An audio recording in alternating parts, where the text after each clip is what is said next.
with M.I.B from the Master Toy Museum. So if anybody is out there, please do let us know. Can you see us? Can you hear us? Tommy wants to know, can you see me? Can you hear me? Touch me, heal me. M.I.B Master Toy Museum joining us. I like that right there. Pants Museum. Yeah. So and just waiting for someone to let us know. Yeah, let us know. You know, YouTube has to do the YouTube. They throw an ad on you, so it takes a second. That 6 people are watching. So hopefully, once the ads finish up, we'll get some. Already, wow. Yeah, we'll get some people to tell us that they can hear us and that they can see us. And we'll get okay. Hey, Johnny Future's here. Wyatt. Here. Yep, we can hear you. Everything looks good. Excellent. Okay, good. So, throwing out the first question here, M.I.B Master Toy Museum, 1979. What is the significance of that number? 1979. It's well, there's a significance of that number. Okay. You know, it's not your year of high school. It's no. It's a birth date. Okay. I can't tell you whose birthday. Okay. But it is. It's a very important birth date. I see. Yeah. So, but yeah, it is. You know what? You're the first one to ever ask that question. What's the significance of 1979 added to M.I.B Master Toy Museum? And it is. It's a birthday, and it's a very special birthday. So I can't, but I can't divulge because you know. Okay. We get right to the heart of the matter. Let's dig in there. Now that's G14 classified. I do want to say this because I gotta thank you. Me and David started watching you about 4 or 5 years ago. Yes. Yeah.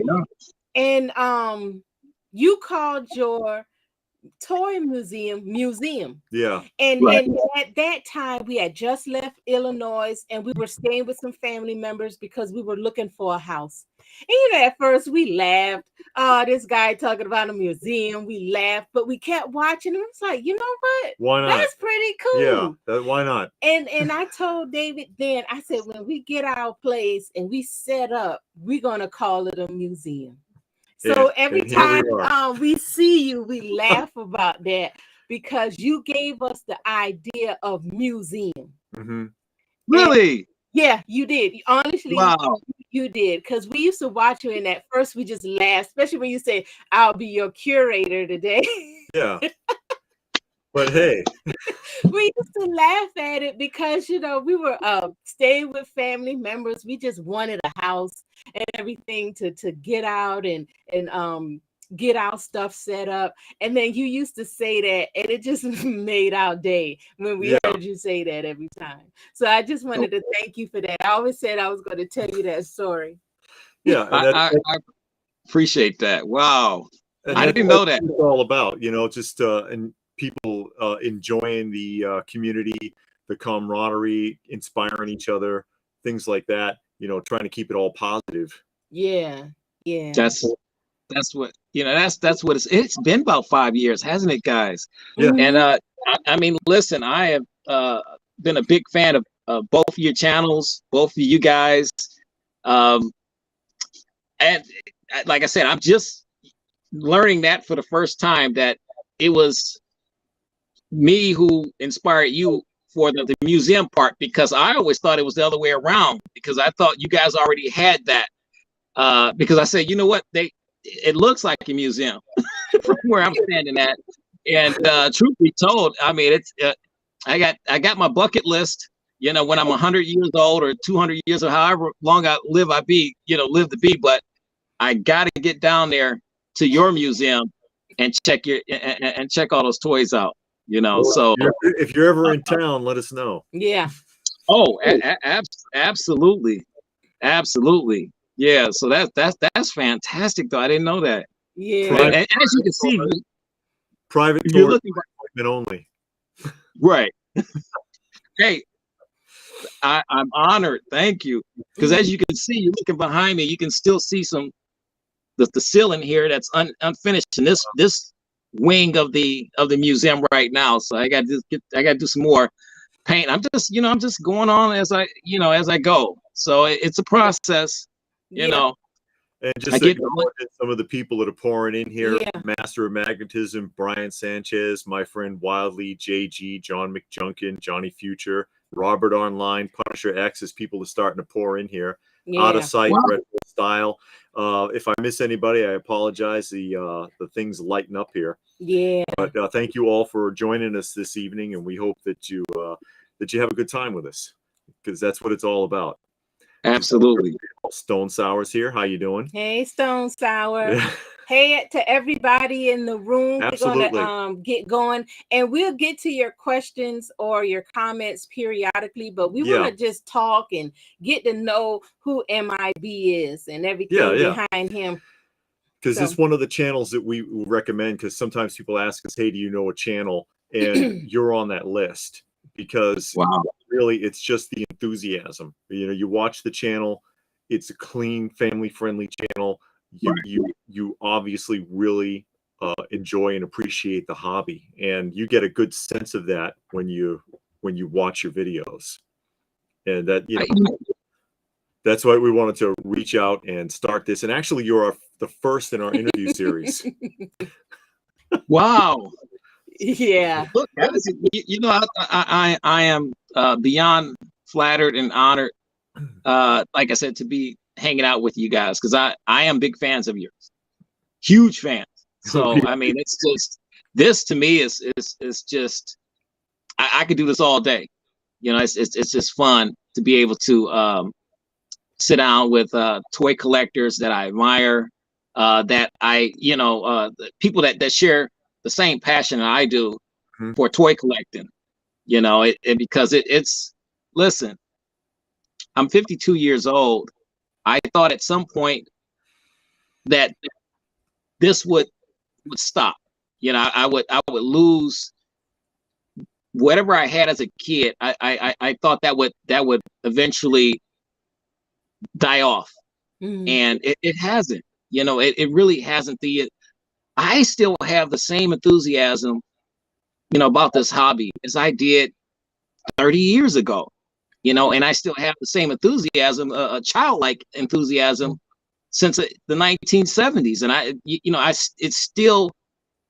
I still get that same excitement when I find a toy that I've been looking for, or I see a toy that reminds me of my childhood.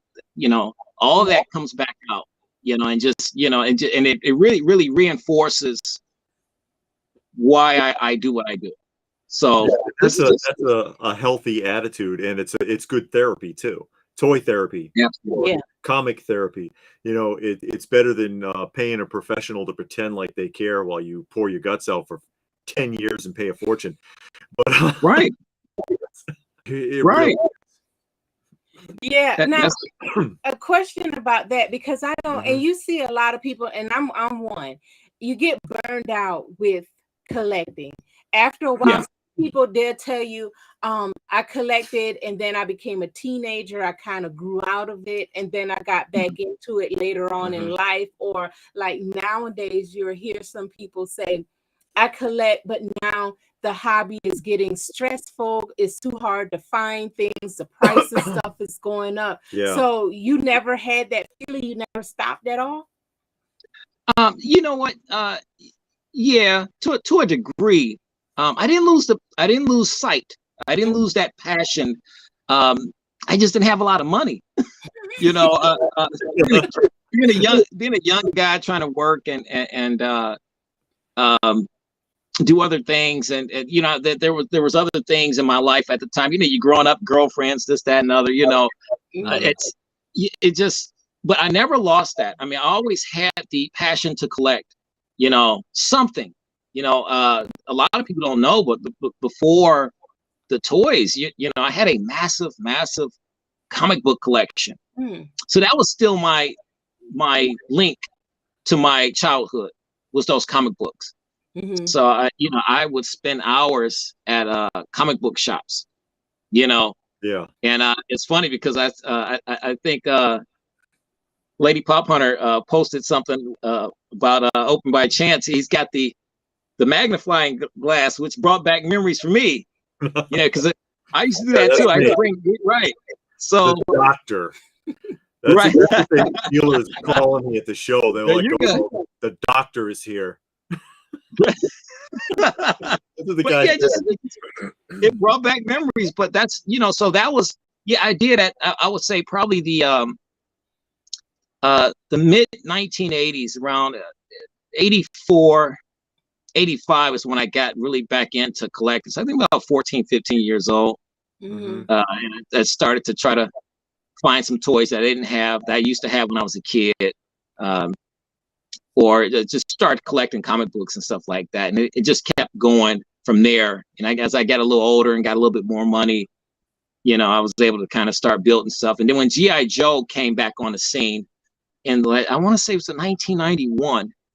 Yeah, the Hall Right of Fame. around yeah. So that whole deal and that really just, you know, sparked everything. So if there was a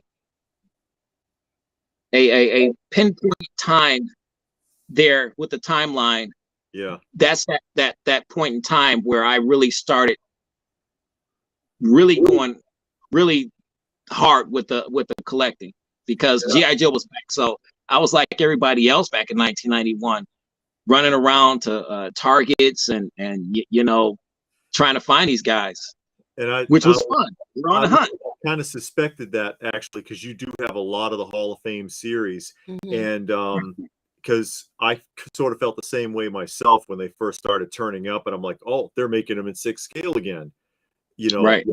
and all a uniform style body, but you know, that's how they always did it. And I remember running around trying to find that green shirt Rock and Roll.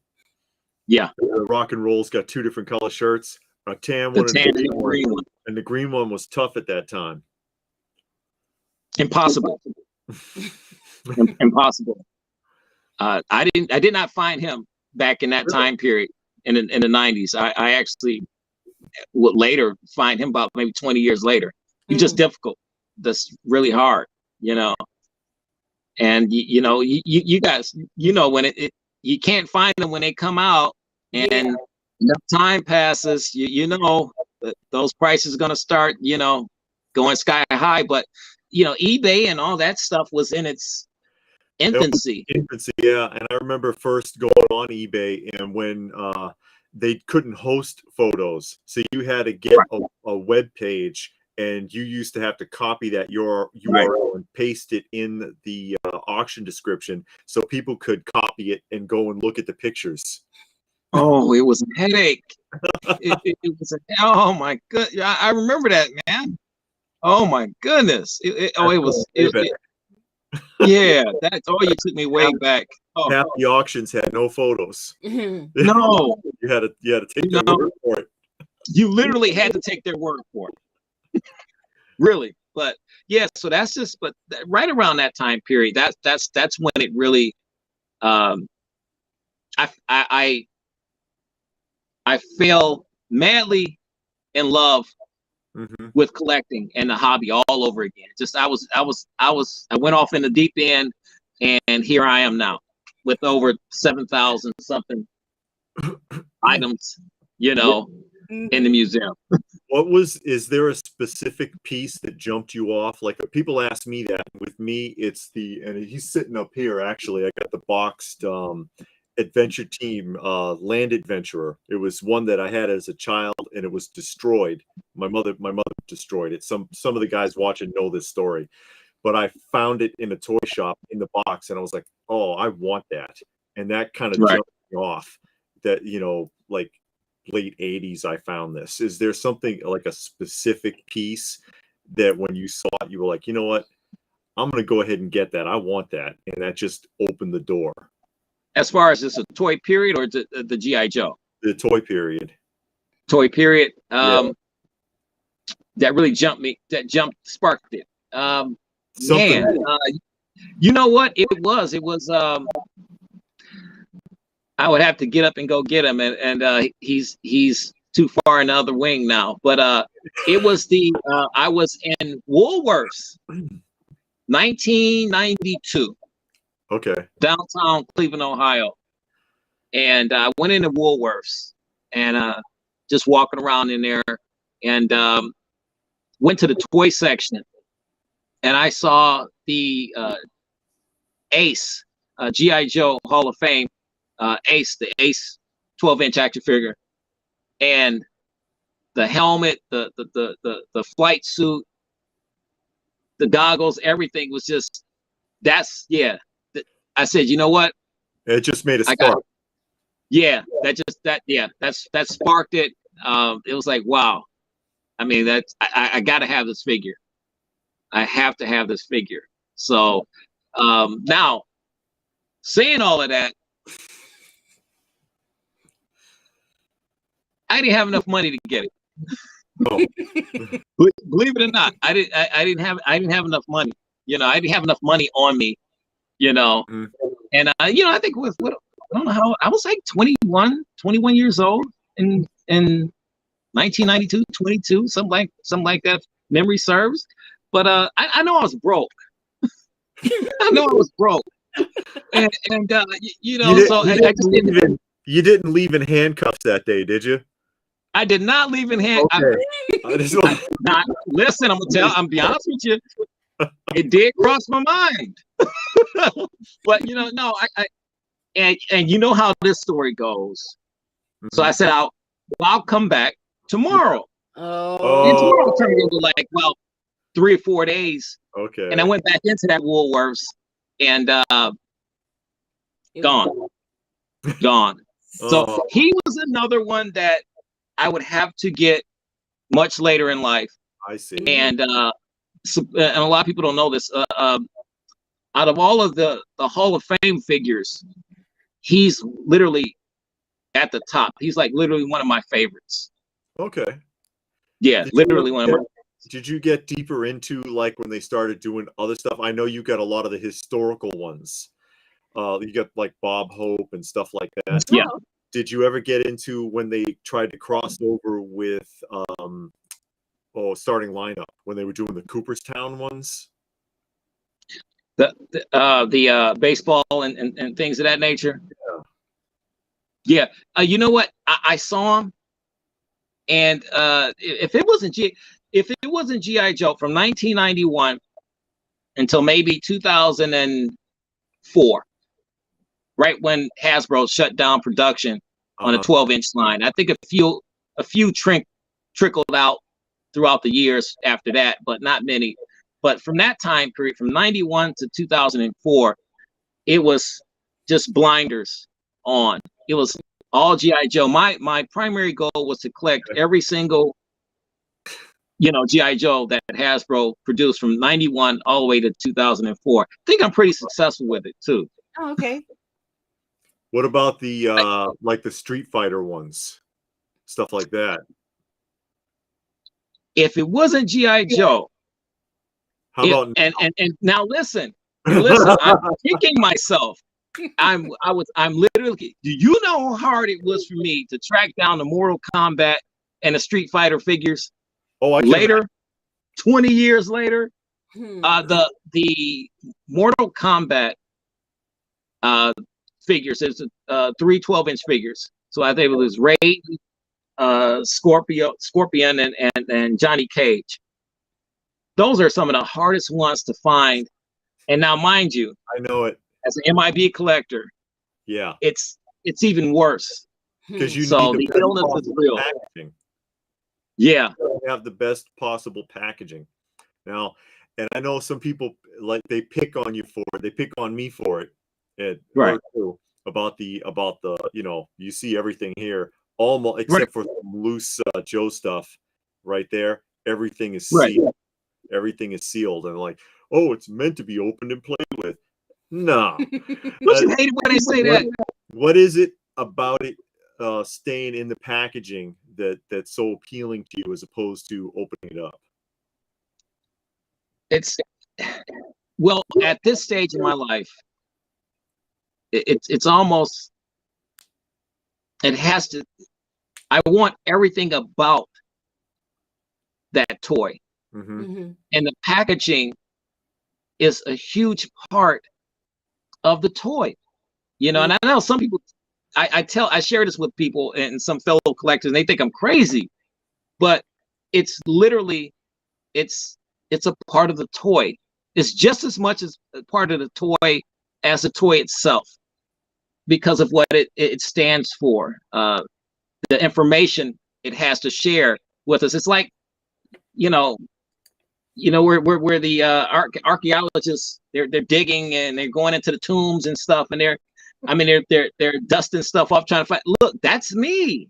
Yeah. That's me. So it's you want, and we want to find that sarcophagus intact with the seal still, intact. You know, he hasn't been disturbed. Yeah. And so that's the big deal. That it means everything to me to have these articles of toys and items in here in this museum, to be as historically correct as I possibly can have them. There was a guy, I shared this story before. There was a friend of mine that brought some toys to me and said, "Man, I don't know the packaging. I don't have the packaging to this. Could you tell me what this toy is?" So I went. I can't remember what I want to say. It was a GI Joe, but I brought the package to him. This was mitten box, and showed him this mitten box action figure, the same one he had loose. And naturally, he just didn't have all of his equipment. He was missing a boot. He was missing some weapons. It came with a little like little tiny magazine that was in the back of it. He said, "Man, he said, this is why I come to you, man, because so basically I'm holding a figure here that has no meaning to it, but with the packaging, seeing it now, wow." He's saying, "Now I got to find it intact like that." And so it makes me feel really good to be able to help people historically with that on that aspect, to really kind of point them in the right direction when they're looking for. And I get that a lot on my channel. People come in and ask me, "Hey, do you have this figure, mitten box?" Because I say, "Well, you asking me if I got a mitten box?" but they just want to see it. Yeah. Right. Right. Let me see. But so it's so much fun, and that's another part of having my channel. It's really fun doing it. Doing stuff like that for people. Yeah, and I understand it because I've been recently doing some side-by-side comparisons with the Masters of the Universe, and I have this one figure. All of mine are in the box, just like you know that. Right. But I have a Night Stalker that's loose, and I found it at Goodwill for like 90 cents. And I put him up there with the rest of them. He doesn't have anything, and when you just see it out with no packaging, no accessories, no nothing, you don't get the same feeling you do when you see it in the box. And then you can show, because some people might have it and forget that, oh, it came with an extra headpiece. I thought I had everything, but now I know it came with a headpiece, So yeah, I feel that, and I like looking at boxes and looking at the pictures and all of that stuff, looking at the back and seeing what else came out that year or what else came in that run, that you probably totally forgot that this figure was with this lot of toys. Yeah. And then it's for me also, it's the aesthetics of it, the artwork, the presentation of the packaging. If I can just grab anything here and there's a story like here, See, JJ owner. Oh, you would grab that one, right? It's got the artwork, you would grab that one. The presentation. It's got like a little comic on the back. Right. There's so much going on there because they give you some real good eye appeal to the child. Mhm. Hey, check this out. Yeah. You know, Oh, wow, I'm this reaching through the camera. yeah. So I know you talked a lot about G.I. Joe. Is that your main focus? That's your main genre that you collect? You know, that's an excellent question, Lady Pop Hunter, because I tell you this, it really was up until maybe 10 years ago, Mhm. maybe about 10 years ago. And no, let's say about 8, maybe 7 years ago. It was my primary goal. I mean, I took great pride in building my G.I. Joe collection. And then I got hooked on FTC, Figures Toy Company. Mhm. And why did I get hooked on that? Because of my childhood, the Mego figures. You know, Oh, Mego figures. You know, Mego. We all know Mego wasn't out. They returned back in 2018, but up until that point, every company known to man was putting out 8 to 9 inch action figures, superheroes, lines and toys and everything. But there was only one Mego. And when I found out that a friend of mine told me that a company named Figures Toy Company was recreating or reproducing replicas of Batman and Robin and, you know, the Joker and all of those guys, I went crazy. I went crazy. I said, oh my goodness. So all those toys that I couldn't get, that I had in the 1970s and now, you know, were basically memories, just Mhm. really fond, awesome memories. I can actually have these figures mint on card again. Yeah. I And see that I tab went still on there nuts. too. Yeah. Keep So that tab sealed up. right.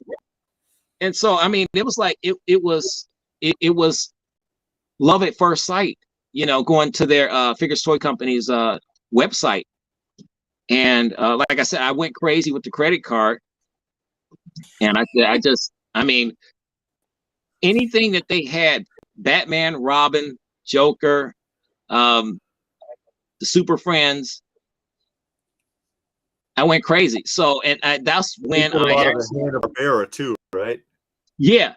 And, Yeah. you know, I was just buying up everything like crazy. And to Lady Pop Hunter's question, that's really when I switched over to an actual toy collector. You know, Mhm. now I'm collecting all genres of toys at that point. Okay. And that's when it sparked for me. And I said, you know what? I like a lot of stuff that I was holding back in. I Mhm. really like a lot of different toy lines that, you know, hey, this is kind of fun. It's not Yeah. just about G.I. Joe anymore. Yeah, because What else can I find? again, that's that child mentality, because it's like when you were a kid, you were into like, oh, I only want He-Man figures and nothing else. You know, no kid ever Right, said. right. I And never said that. there's very few collectors out there, I think, that are dedicated to one specific thing. They're out there. Yeah. Like you had mentioned Right. the other day, you were talking about the guy with the Green Ranger. Green Ranger from He Power only Rangers. has Green Ranger. That's it. That's it. That's it. Nothing else. God bless you. Most people, they start, most people, they start on something and then something else catches their eye, something else sparks their attention. I remember that when I was a kid. Hey, I think I had that, you know, and then and they just kind of trail off. Yeah. Yeah. So right. And right. So I mean, and that's why I found myself really watching a ton of YouTube channels with different toy lines that I either remembered or had never seen before. So you guys were in there. Count Stankus, his channel was in there. A lot of different channels was in there, and it was just fun to watch all these channels with all these different toy lines. So now I'm using your channel, Count Stankus channel, other channels to really find these toys. Oh, I didn't know about that toy. Hey, let me get on eBay, you know, and let me go on Amazon and let me go to this toy convention or that toy convention and start to really build my toy collection. And then that's really when it took off. And I said, you know what? Hey, this is a museum. Hey, I'll call it a museum. That way I can I can have something to kind of explain to my wife, you know, why I'm actually buying all these toys now. It's a museum. Yeah. That's what it is. Reserved for prosperity. Yeah. Right. So you collect toys and comic books. You collect anything else? Toys and comic books. You know, I just did a video on my Halloween mask. And I just got into that. So that's a new, the older ones. The new ones. You know, it has, once again, it has to be perfect. It has to be perfect. The box got to be perfect. The tape can't be brown and falling off, and it can't. And listen, nothing against that. I love it, but because my illness won't allow me to do it unless it's so. I found a lot of Halloween masks that I remember as a kid from the 1970s at the Spirit of Halloween, and they were going for like $9, you know. And initially they were going for like $30 per, you know, per mask. And I was like, you know, it's got the little outfit in there too.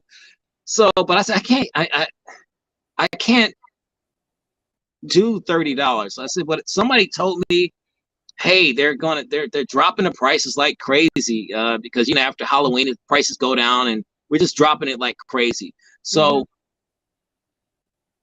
go back and check again. It's like $9. So I went back there and I found all 5 that I was looking for, and 2 Star Wars. I think it was Yoda, Darth Vader, Flash, Batman, and Superman. So, I mean, now I'm into the Halloween mask genre. Now, that lead me, because I was going to ask you this question. You kind of almost answered. I was going to ask you, will you buy a figure in the box but opened?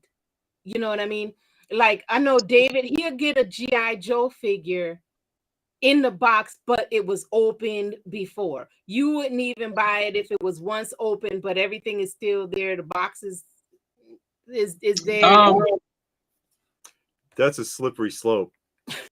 Yeah, I mean, some boxes are meant to be opened. You know, the flap is, you know, it was never actually sealed in the first place. No, I'm talking about a box like a G.I. Joe figure, but the person took it out the box. No, it has to. Even if it's 100% complete and the box is there. No, he can still be tied in there, you know, with all the little ties on him and everything. If the box is open, if that's sealed, has been desecrated. Okay. Right? Oh, that's gonna be a no. That's no today. That's no tomorrow. That's a no next week. Yeah, that's a no. The tape has to still be on there. See? No, now listen. That tape has to still be on there. And I tell you this: if I bought that and the tape was still on there, and the tape was real old, and the tape came off, I'm okay with that because I know, hey, it came off in my presence.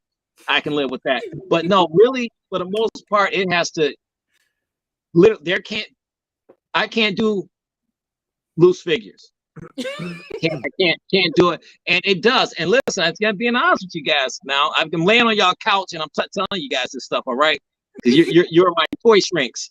So listen, a little part of me dies every time I see somebody take something out of the box. Oh, and you can't watch that one channel then. You know who I'm talking about, I think. Yeah, exactly. No. I saw half of one episode and I turned it off.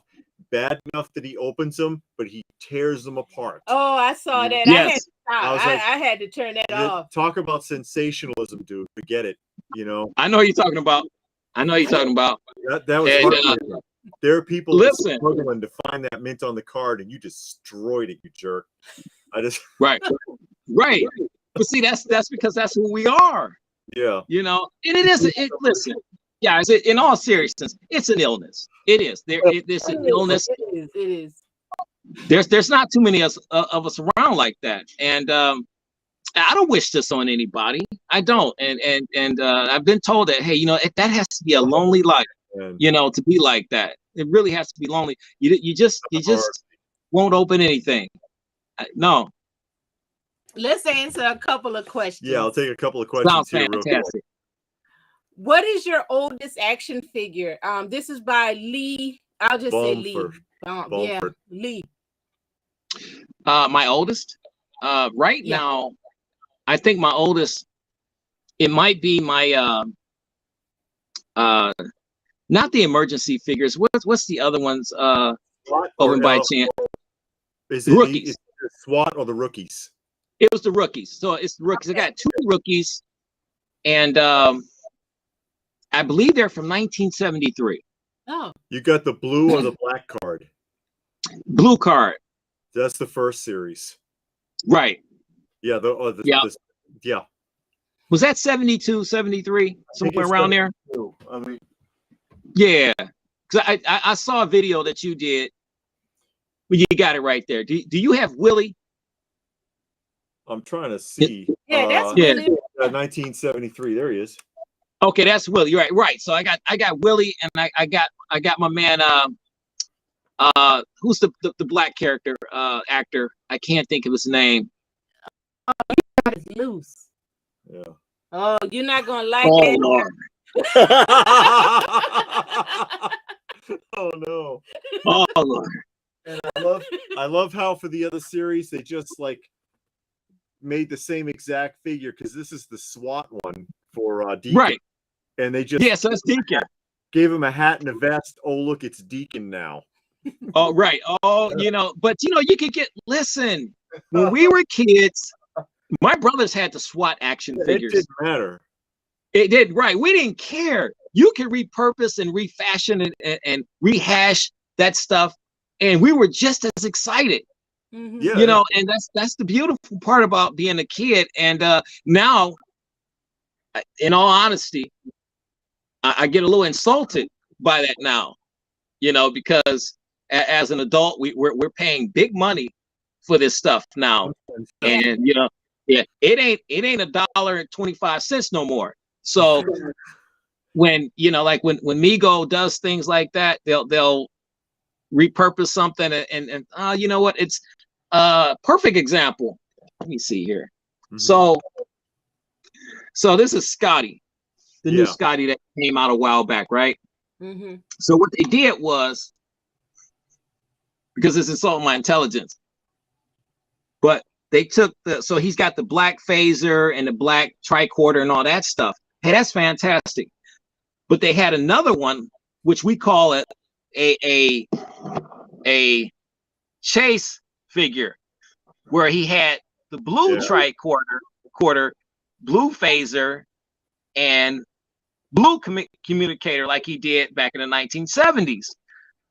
So I get it, you know, they're trying to appeal to the 70s kid in us. Yeah. Mm-hmm. And they trying to make some money off chase figure as well. Yeah. But that lasted with me all of maybe 3 or 4 figures, and I said, listen, I can't. That would definitely work when I was a kid, but that's not gonna work now. That's a Funko move right there. Yeah. And I listen, and I over by chance, I know your personal war with Funko.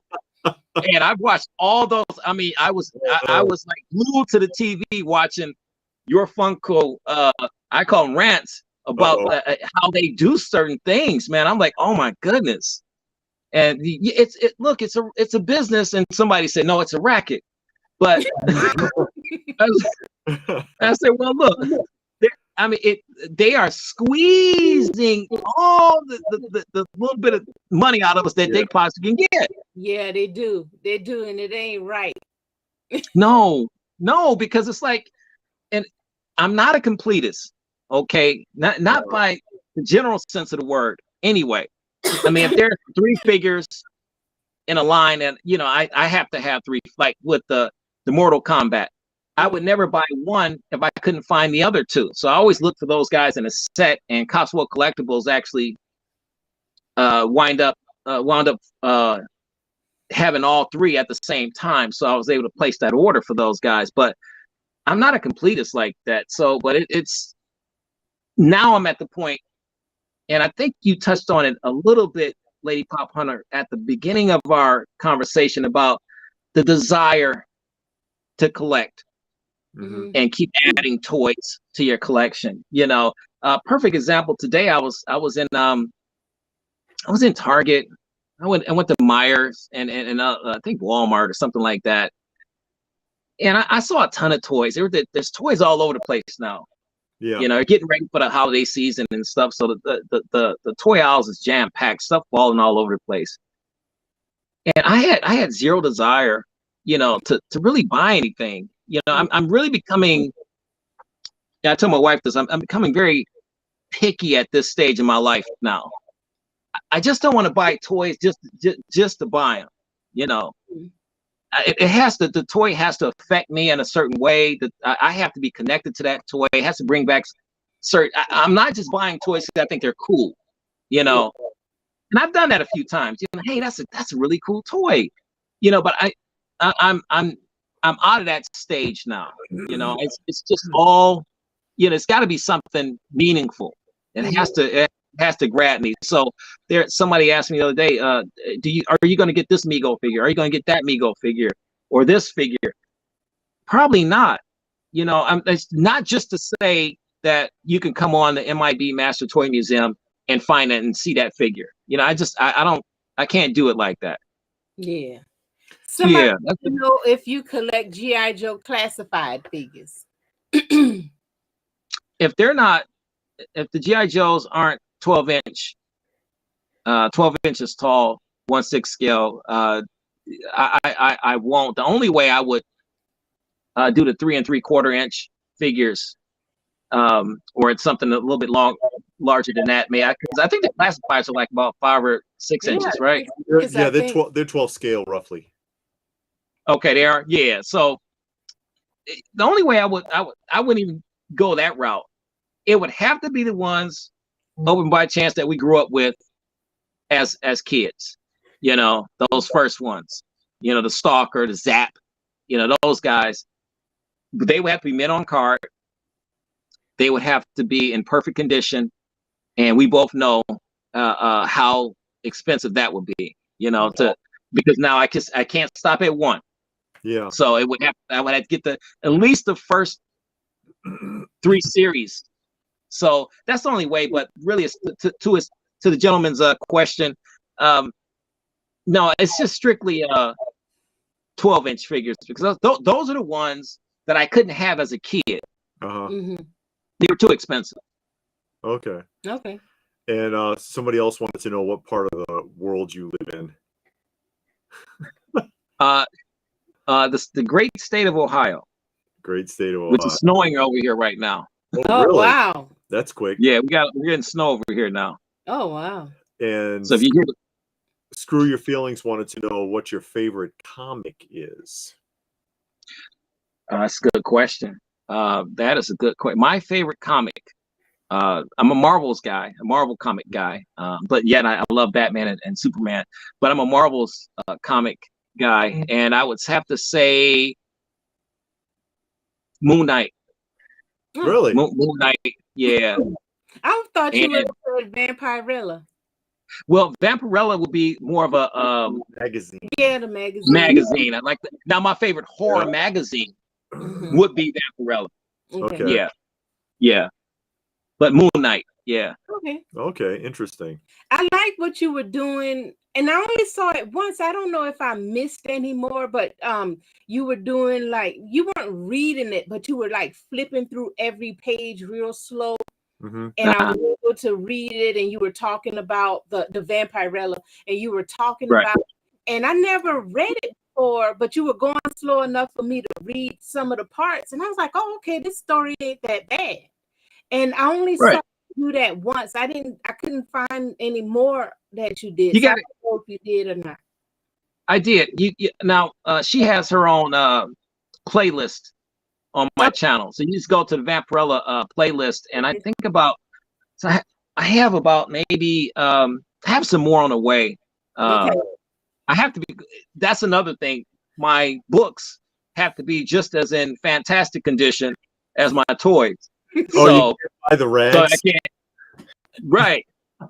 Oh, you're not like me. I can buy it all raggedy, long as the cover's still I'm good. No, I got it. You know, it's got to be perfect. It can't.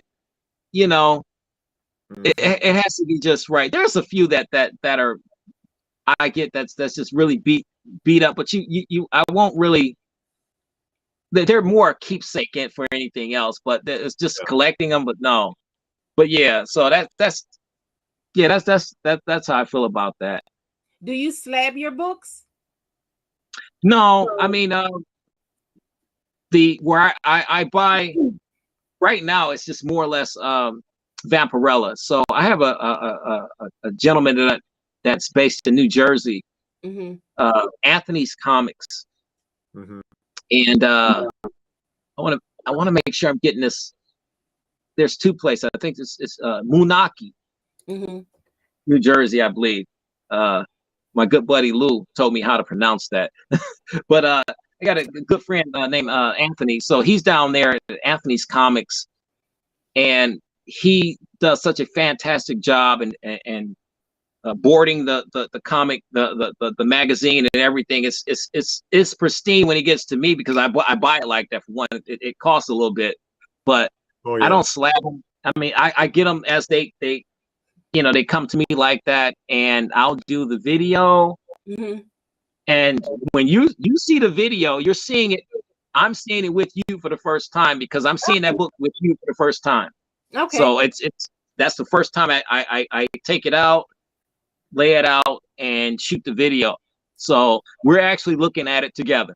Okay. Okay. And William wants to know if you've ever been to a place called Toy Hunters. Oh no, he's not in Ontario. No, he's in Ohio. Ohio. They got that one mixed up. Yeah. And somebody else wanted to know. Yeah, I kind of answered that question. Do you prefer raw or graded? Although with magazine grading, you'll be waiting forever. Yeah, it takes like twice as long as like regular grading for some reason. I heard that because they can. Right. Big yeah, it is. There's a lot that can be said there, but we'll save it for another day. Right. Because it's getting to be like a racket with that too. It's a racket. Yeah. You got some toys to show us? I have you know what? I have a few. Now listen, these are. I'm gonna look, because I'm looking around, and I'm just gonna grab some stuff that I just recently got from some really cool collector buddies of mine. I'm sorry, he clarified. He said Ontario, Ohio, near Mansfield. Oh, okay. Yeah. I know I've been to Mansfield once or twice, but not without trying to give away my actual bat cave location. But yeah, I've been there a couple times. Not to the place he's talking about though. Okay.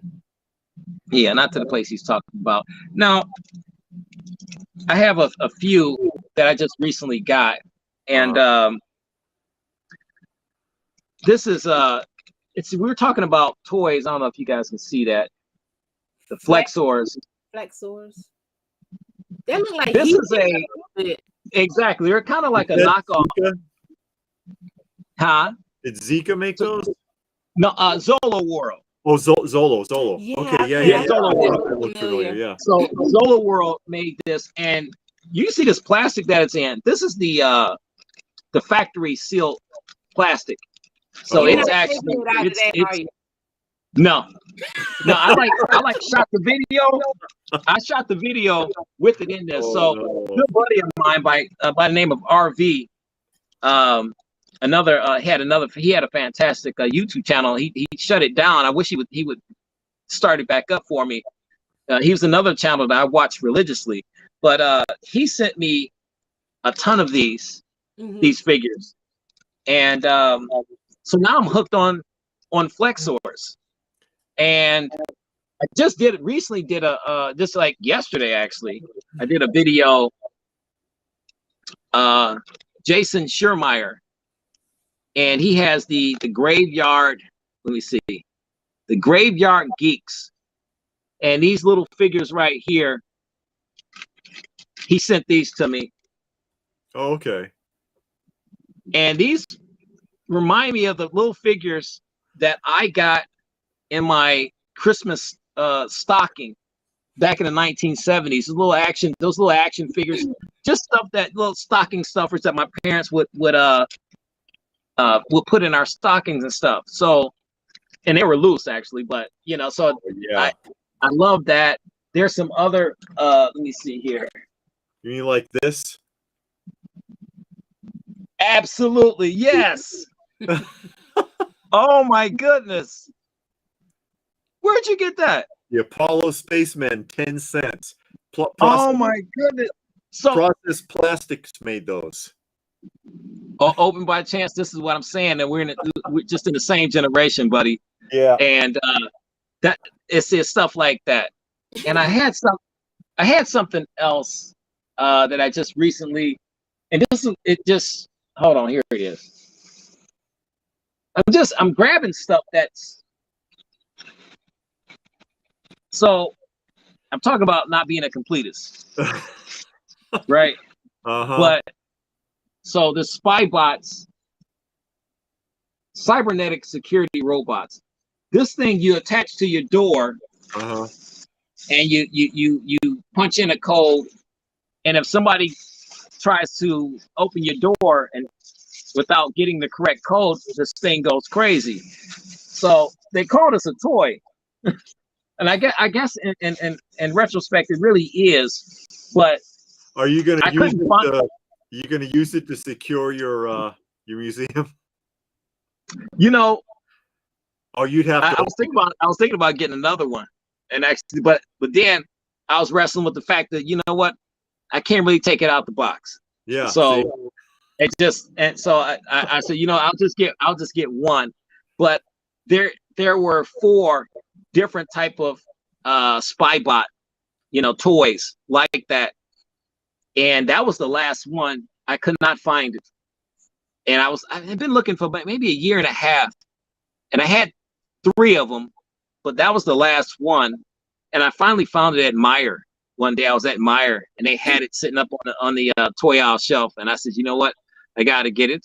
It's $20, but it's not about a money thing at this point. It has, like I said, it has to grab me.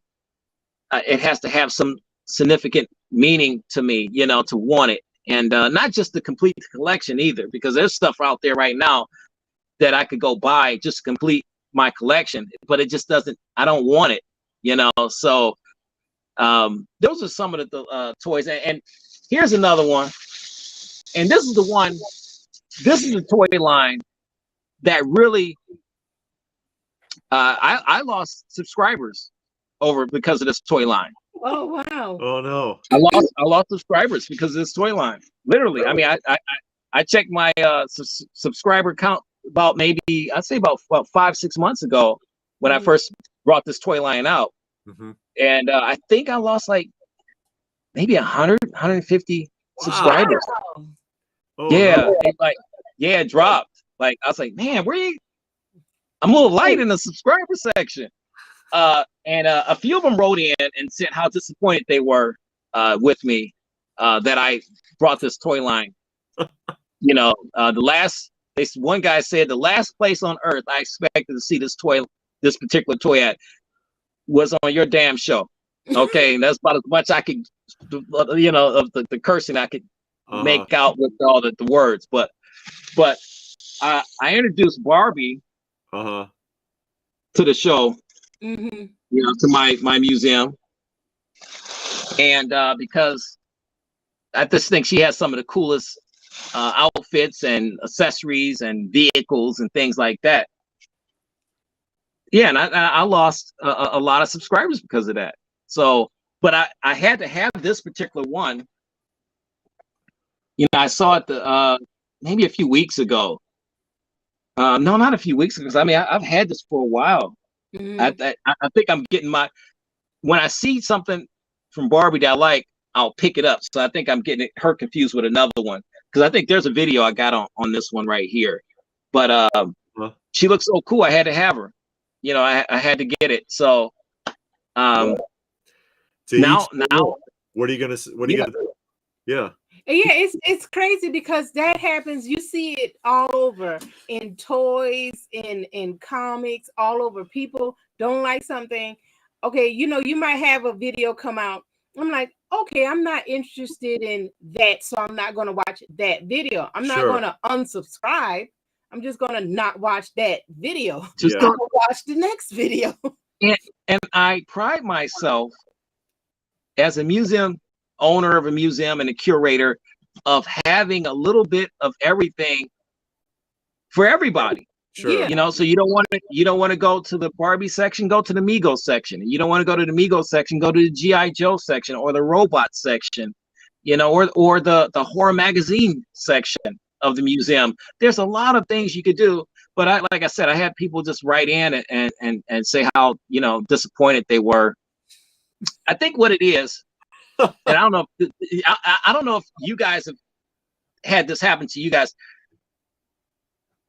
Sometimes I don't think they look at us as regular people.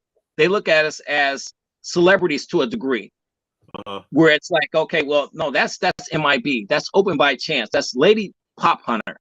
Okay. Yeah. They don't realize that we're everyday, hardworking people like the rest of them. So I don't know about you, Connie, but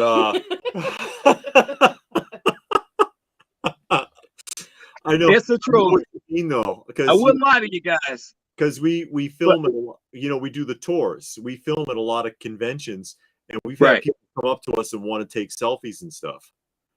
See, and, you know, who am I? Yeah, I'm not like Tom Cruise here. But see, you're right, and it's like, but they think so they see us like that. They see us like that. It's like, well, we have our likes and dislikes too, and we. Sure. I created the museum and a channel for me. Yeah. Ultimately, you know, it's the stuff that I wanted to do and stuff that I enjoy collecting, and just so happens a lot of people like what I like. But yeah, I just had, you know, it didn't dawn on me until, you know, people started writing into the channel and say, hey, you know, how disappointed they were. I thought you were better than that. Right. Then they got to tell you, they got to pour some salt on it. Yeah. Yeah. So it's like, you know, man, I didn't realize that, you know, I watched your show religiously, and you know, and you know, I was a huge fan of the show and a huge fan of yours, and you know, you really let me down, and it's like, I didn't know I let you down. Oh no! How dare you? I didn't realize that. Oh my God, how dare you spend your money the way you want to? Yeah. Right. Basically. You know, I'm only on your TV for like 10 minutes, man. Really, I'm sorry. You know, but it's now my wife told me, she was like, you don't really realize how much effect you have on people, you know, through your channel. She's like, you don't know what people are thinking about when they come home and they put your channel on, and you brighten up their day to a certain degree, you know. So imagine, she said, imagine coming home and turning your channel on it, apparently. Right. Johnny, or M.I.B the storm cloud here. Right. And so, you know, and she said now, so she said, M.I.B and now you got Barbies on there. And she's like, so imagine somebody seeing that and just so they're disappointed. So I say, hey, the old saying, guys, you can't please everybody. No, and No. you shouldn't try. And No, we go crazy. You think that's bad, you should see some of the people that you got to deal with in the comic collecting, or God forbid, start talking about grading versus not grading, or which grading company you'll start a fight. Yeah, you'll start a fight. Yeah.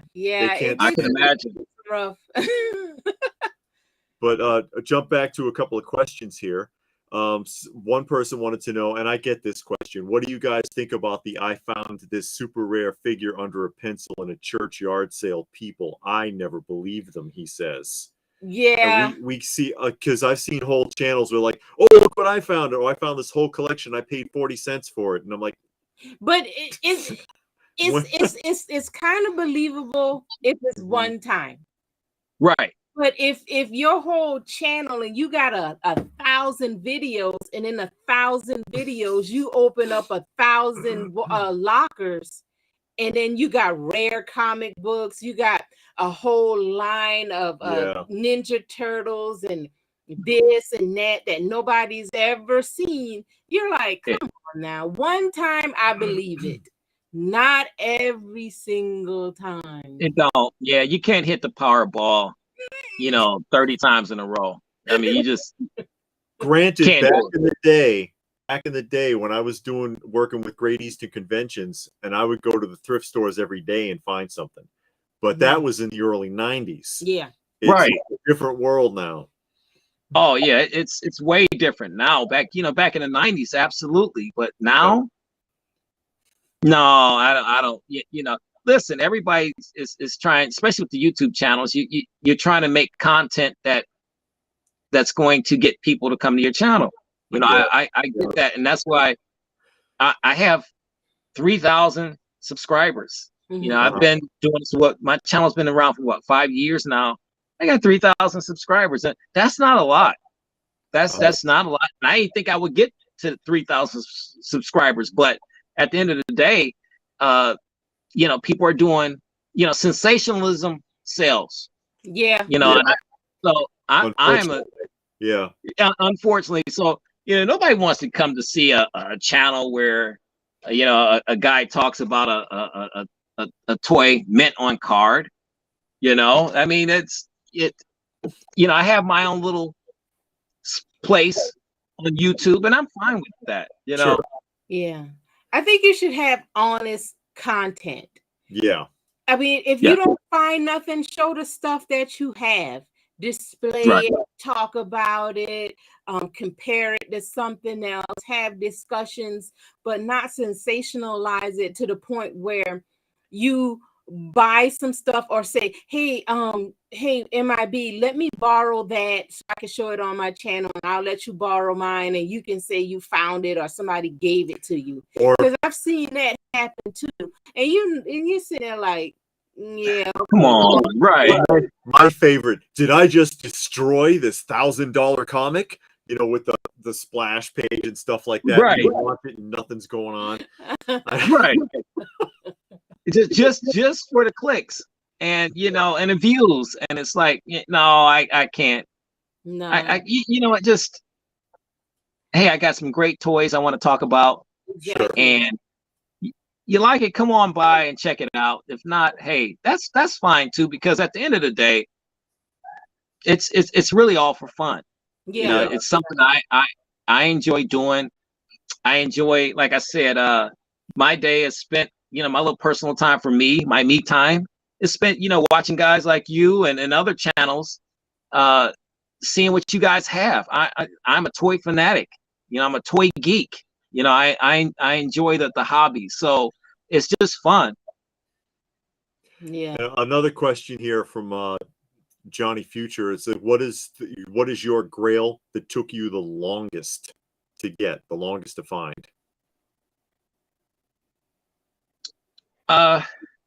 That's really easy, because you know what, I haven't gotten it yet. That's really easy. I haven't gotten it yet because I can't find it in the condition I want it to find it in. And that's the Gabriel Toys Lone Ranger. What's it, the 10-inch figure? Mhm. And so he's got to be mint in his box, perfect, pristine, and silver. You know, the horse has to be pristine, mint in his box. So, you know, I know people tell me, well, the M.I.B, I mean, the money you spend on some of these toys, man, you can easily just go out and get, you know, it's not quite that easy. Yes, and I tell them yes and no. Could I jump on eBay right now? And I think one guy's selling one for like $400 or $500, something like that. Could I just jump on there blindly and purchase that? Yeah, but there's a lot that goes into that. Mm-hmm. You know, the box got to be right. You know, especially at that price. Yeah. You know, it's got to be certain. So I just had that catalog. I just did the Gabriel 1977 Toy Fair catalog tour like a week ago, and it had some Gabriel Lone Ranger stuff in there. I saw that. Yeah, it's a nice series. Yeah, it's like, so that's like, you know, that's 1974 for me. You know, Christmas of 1974, and you know that you can really say that one action figure started my whole love affair with toys. Literally. Mm-hmm. So, but yeah, that would be the Grail. And at some point, you know, I will be reunited with Lone Ranger, you know, and Silver, you know, at some point, you know. But it's not. Once again, it's not something that I would love to have it, but it has to be right. I have to be able to sleep at night too. You know, I don't want to pay, you know, a small fortune just to say, hey, I finally got my Grail. Mm-hmm. Mm-hmm. Yeah. Sure. Yeah. Earliest childhood toy memory. This is one I was thinking about because it's like we didn't, you know, without getting into all of that, there was a cutoff period with Christmas and birthday, and it was real young with me, where she was just like, you know what, we ain't doing this no more, so tough. But but I remember very early, and I don't know where they came from. One of the first toys I got was like the Weeble camper set. And so that's on my list. And the Playmobil Knights set, which I did a showcase video of. It's sitting back here somewhere. But the you can actually see that purple box right there is the original like 1975 Playmobil boxed Knights set. What I'm wondering what early childhood, like Christmas or birthday or whatever gift moment, was a toy that like really stands out for you, where you can look back and say, you know what, I'd love to find that again. Besides, obviously, the Lone Ranger. Okay, so outside of Lone Ranger, sure. Man, that's a great question. Because the Lone Ranger was it. But I would have to say that the next one would have to be Pulsar. There we go. No. Oh, Pulsar. Pulsar. Yeah, it had to be Pulsar. I got Pulsar sitting up here. Right. Now, is That's he a cool toy? No, I'm asking you, and I know he's mint in box. Yeah. I know he's mint in box. He's not? No, it is. It's in the box. It's in the box. Oh, thank God. Oh, thank God. It's not the your standard, but it is in the box. For the record, anybody looking for one of these, he should be naked because his clothing is sealed inside of a pouch in the bottom of the box. Right. So if you see him dressed, somebody opened it. Yeah. 1970 was 1976. 1970. Somebody said 1 year. Yeah. I think Lou said 1 year. 1976. I believe it was 1976. Yeah, or 1977. Pulsar and Hypnos, and they only made one play set, which is like this table for him to get wired into. And it was Mattel trying to cash in on the $6 Million Man popularity. But they said, exactly. It was an inch taller, and people will want this instead. Right. But still really cool. I can't remember what store I was in. It was like 76 or 77. One of those years, but they had a ton of Pulsars. Yeah. Imagine that. Well, I wish I had a time machine. They had a ton of Pulsars stacked, and I remember going crazy to my parents. Said, "Man, that right there, right there." And I remember my dad walking over, looking at it, and saying, "You know, he looked at it, he looked back at me, he looked at it, he looked back at me. It's like, nah, find something else." Like, that's what I want right there. Yeah. That's literally what I want right there. But I mean, I learned early on economics from very young age. Yeah. That, you know, you cannot get everything that you want, and I think that created who we are today, right? Yeah. I mean, it's like, yeah, I got a little bit more financial firepower now, so yeah, I think I'm gonna get what I want. You know, so but the Pulsar will be that toy. I think you picked up some Pulsar. more subscribers today. Yeah. Stone Sour here says that he just subbed to your channel. Yeah. Oh, that's fantastic. Thanks, guys, because I lost about 200 people. You know, so they were leaving out in droves. Yeah, that's just silly. Yeah, Barbie chased them out. That's okay though. Yeah. I like what I like, guys. I make no apologies. No, hey, you shouldn't have to. So No.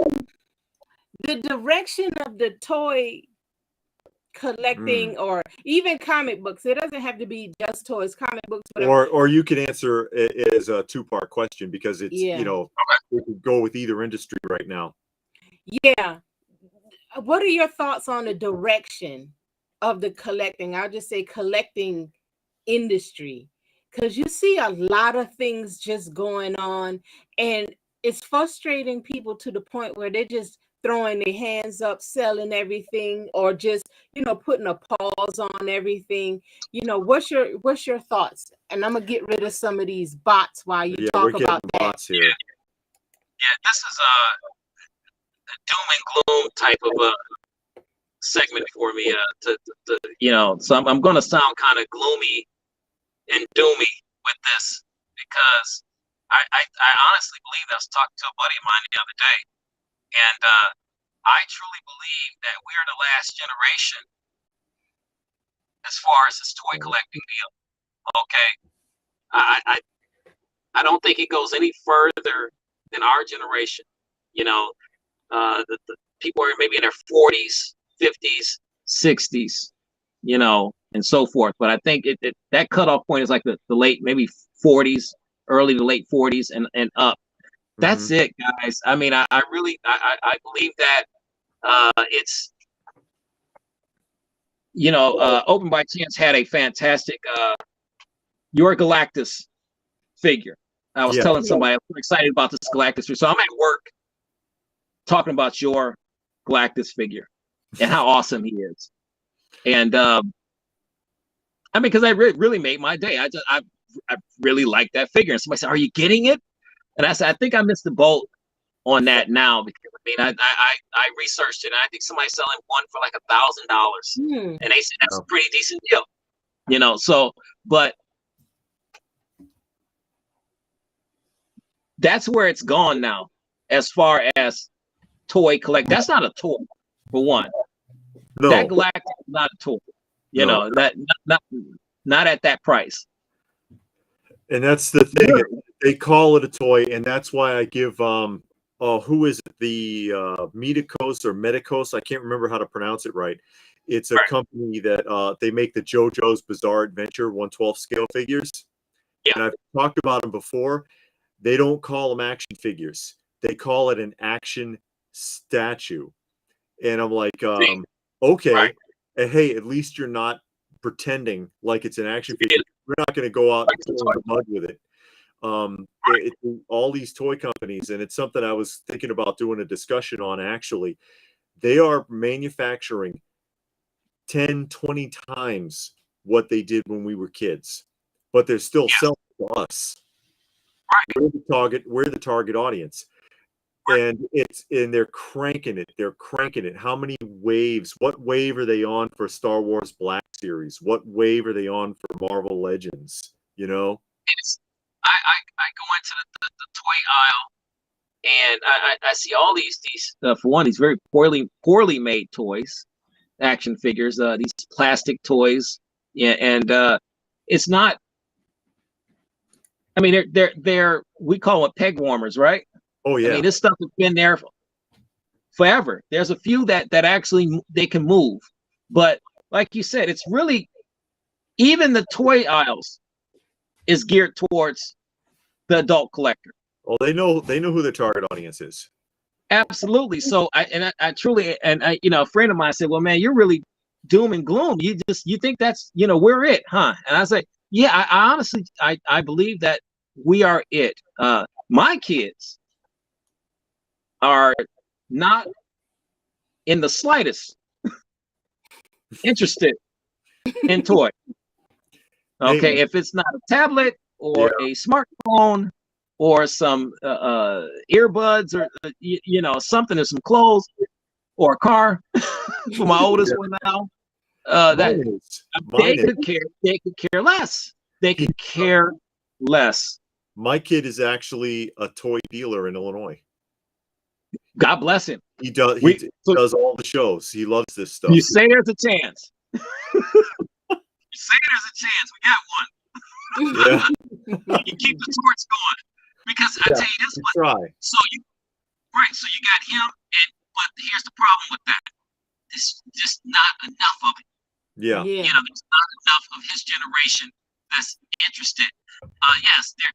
Look, and so he'll be selling to guys my age. Who can afford it, who cares about it, who knows the value, the sentimental value, the childhood memories and all that stuff. So, but that I believe that, guys, that I hate to be the doomsday bringer of doomsday to you guys, but that I really do believe that's what we're doing, and our channels will live on forever, and hopefully they will spark a new generation of hobbyists, and collectors, people that want to, hey, you know what was that toy? I remember that toy way back. My parents talked about this stuff, and maybe that'll, spark something. But I really believe that's it, guys. I don't see the toy, to the original point. I don't see it going in a positive direction. Mm-hmm. Yeah. One, people don't have $1,000 for Galactus. Okay. Do I have $1,000 for Galactus? Yeah, I could go and find Galactus and buy him and get him in the box and make sure and all that stuff. But I would have to sleep at night and really say, you know what? Hey, I did a good thing today. I got Galactus, and I just it wouldn't hit me like this. As badly as I want that figure, I would like to find that figure, that gigantic figure. I would like to walk into a toy store and see him sitting there on in a toy store aisle, and I would pick him up, and I would probably purchase him like that. But it's just at that level, it's it's tough. It's really tough. And we just listen, guys. We had a good run. We had a good run. We had a fantastic run. It was fun, But at the end of the day, I think that I think our time, that hourglass, has been turned upside down. I think it's gradually running out. I'm in my 50s. I don't know how long I can keep doing this. I know how long the passion will still burn forever, till in my 80s and 90s. But, it's not about me. It's not about you guys or anybody in our age category. It's about the younger generation that's coming up behind us. Yeah. And they are not in the least excited about what we're excited about. No. Not with this technology now. Yeah. Another question here is Master of Magnetism. He said, wants to know if you have any statues. No. And here's the thing to that point about the Galactus figure. As gorgeous as he is, and believe me, he is gorgeous. I don't consider him a toy. So I try to keep my likes to toys. The statues and stuff like that is just, you know, that's a whole nother level. It's a different genre, if you will. It is. You know, it's really a different genre. It's you know, that's, you know, if I was a billionaire, I would yeah, I mean, yeah, you would come in, you would walk down this long hallway, you would have all these fantastic statues that you guys have. I would make sure I have all of that stuff. That's just, you know, I enjoy the toy aspect. Sure. Yeah. It still has to look like a toy. It still has to feel like a toy. Yeah. Yeah, it still has to feel like a toy. So that's my take on that. Retro Style wants to know, what is the figure you're most proud of having in your collection? What stands out the best for you? A few. Uh-oh. Can of worms, folks. No. Right. Because so basically,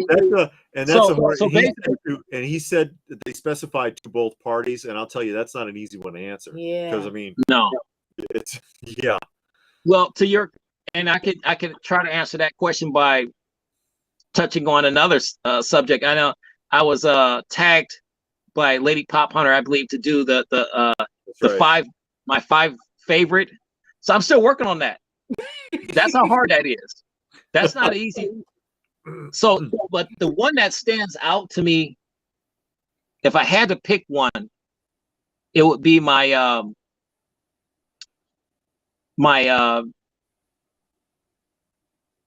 Hummer, my Humvee armament carrier, G.I. Joe armament carrier. Okay. That thing's massive. My wife bought it for me back in 2004 for a Christmas present, and that's why I married her. Oh, okay. So, but yeah, so she really helped me out with that one, and she knew exactly what I was looking for, and I didn't have it, so she really did her research on that. So that one, and I said this before in another to my good buddies at a Fanboy Cantina. I did an interview with those guys. I said this to them: if I had to have, I don't even want to think about anything happening to my museum, but if I only could save one item out of my entire collection, it would be that armament carrier, Humvee armament carrier. No, okay. If that answers this question, yeah. That is my, you know, prized possession out of everything. One that stands out for me would probably be the 1975 Mattel Eagle 1 playset, because a subscriber sent that to me. Wow. Yeah. Yeah, and people tell me all the time. I get like message, "Oh, I'm going to send you a package." Oh, thank you, you know, and you don't know. But he said he was going to send me an Eagle 1, and I'm like, "Oh, okay, thanks." And then it actually arrived, and I'm like, "You've got to be kidding me."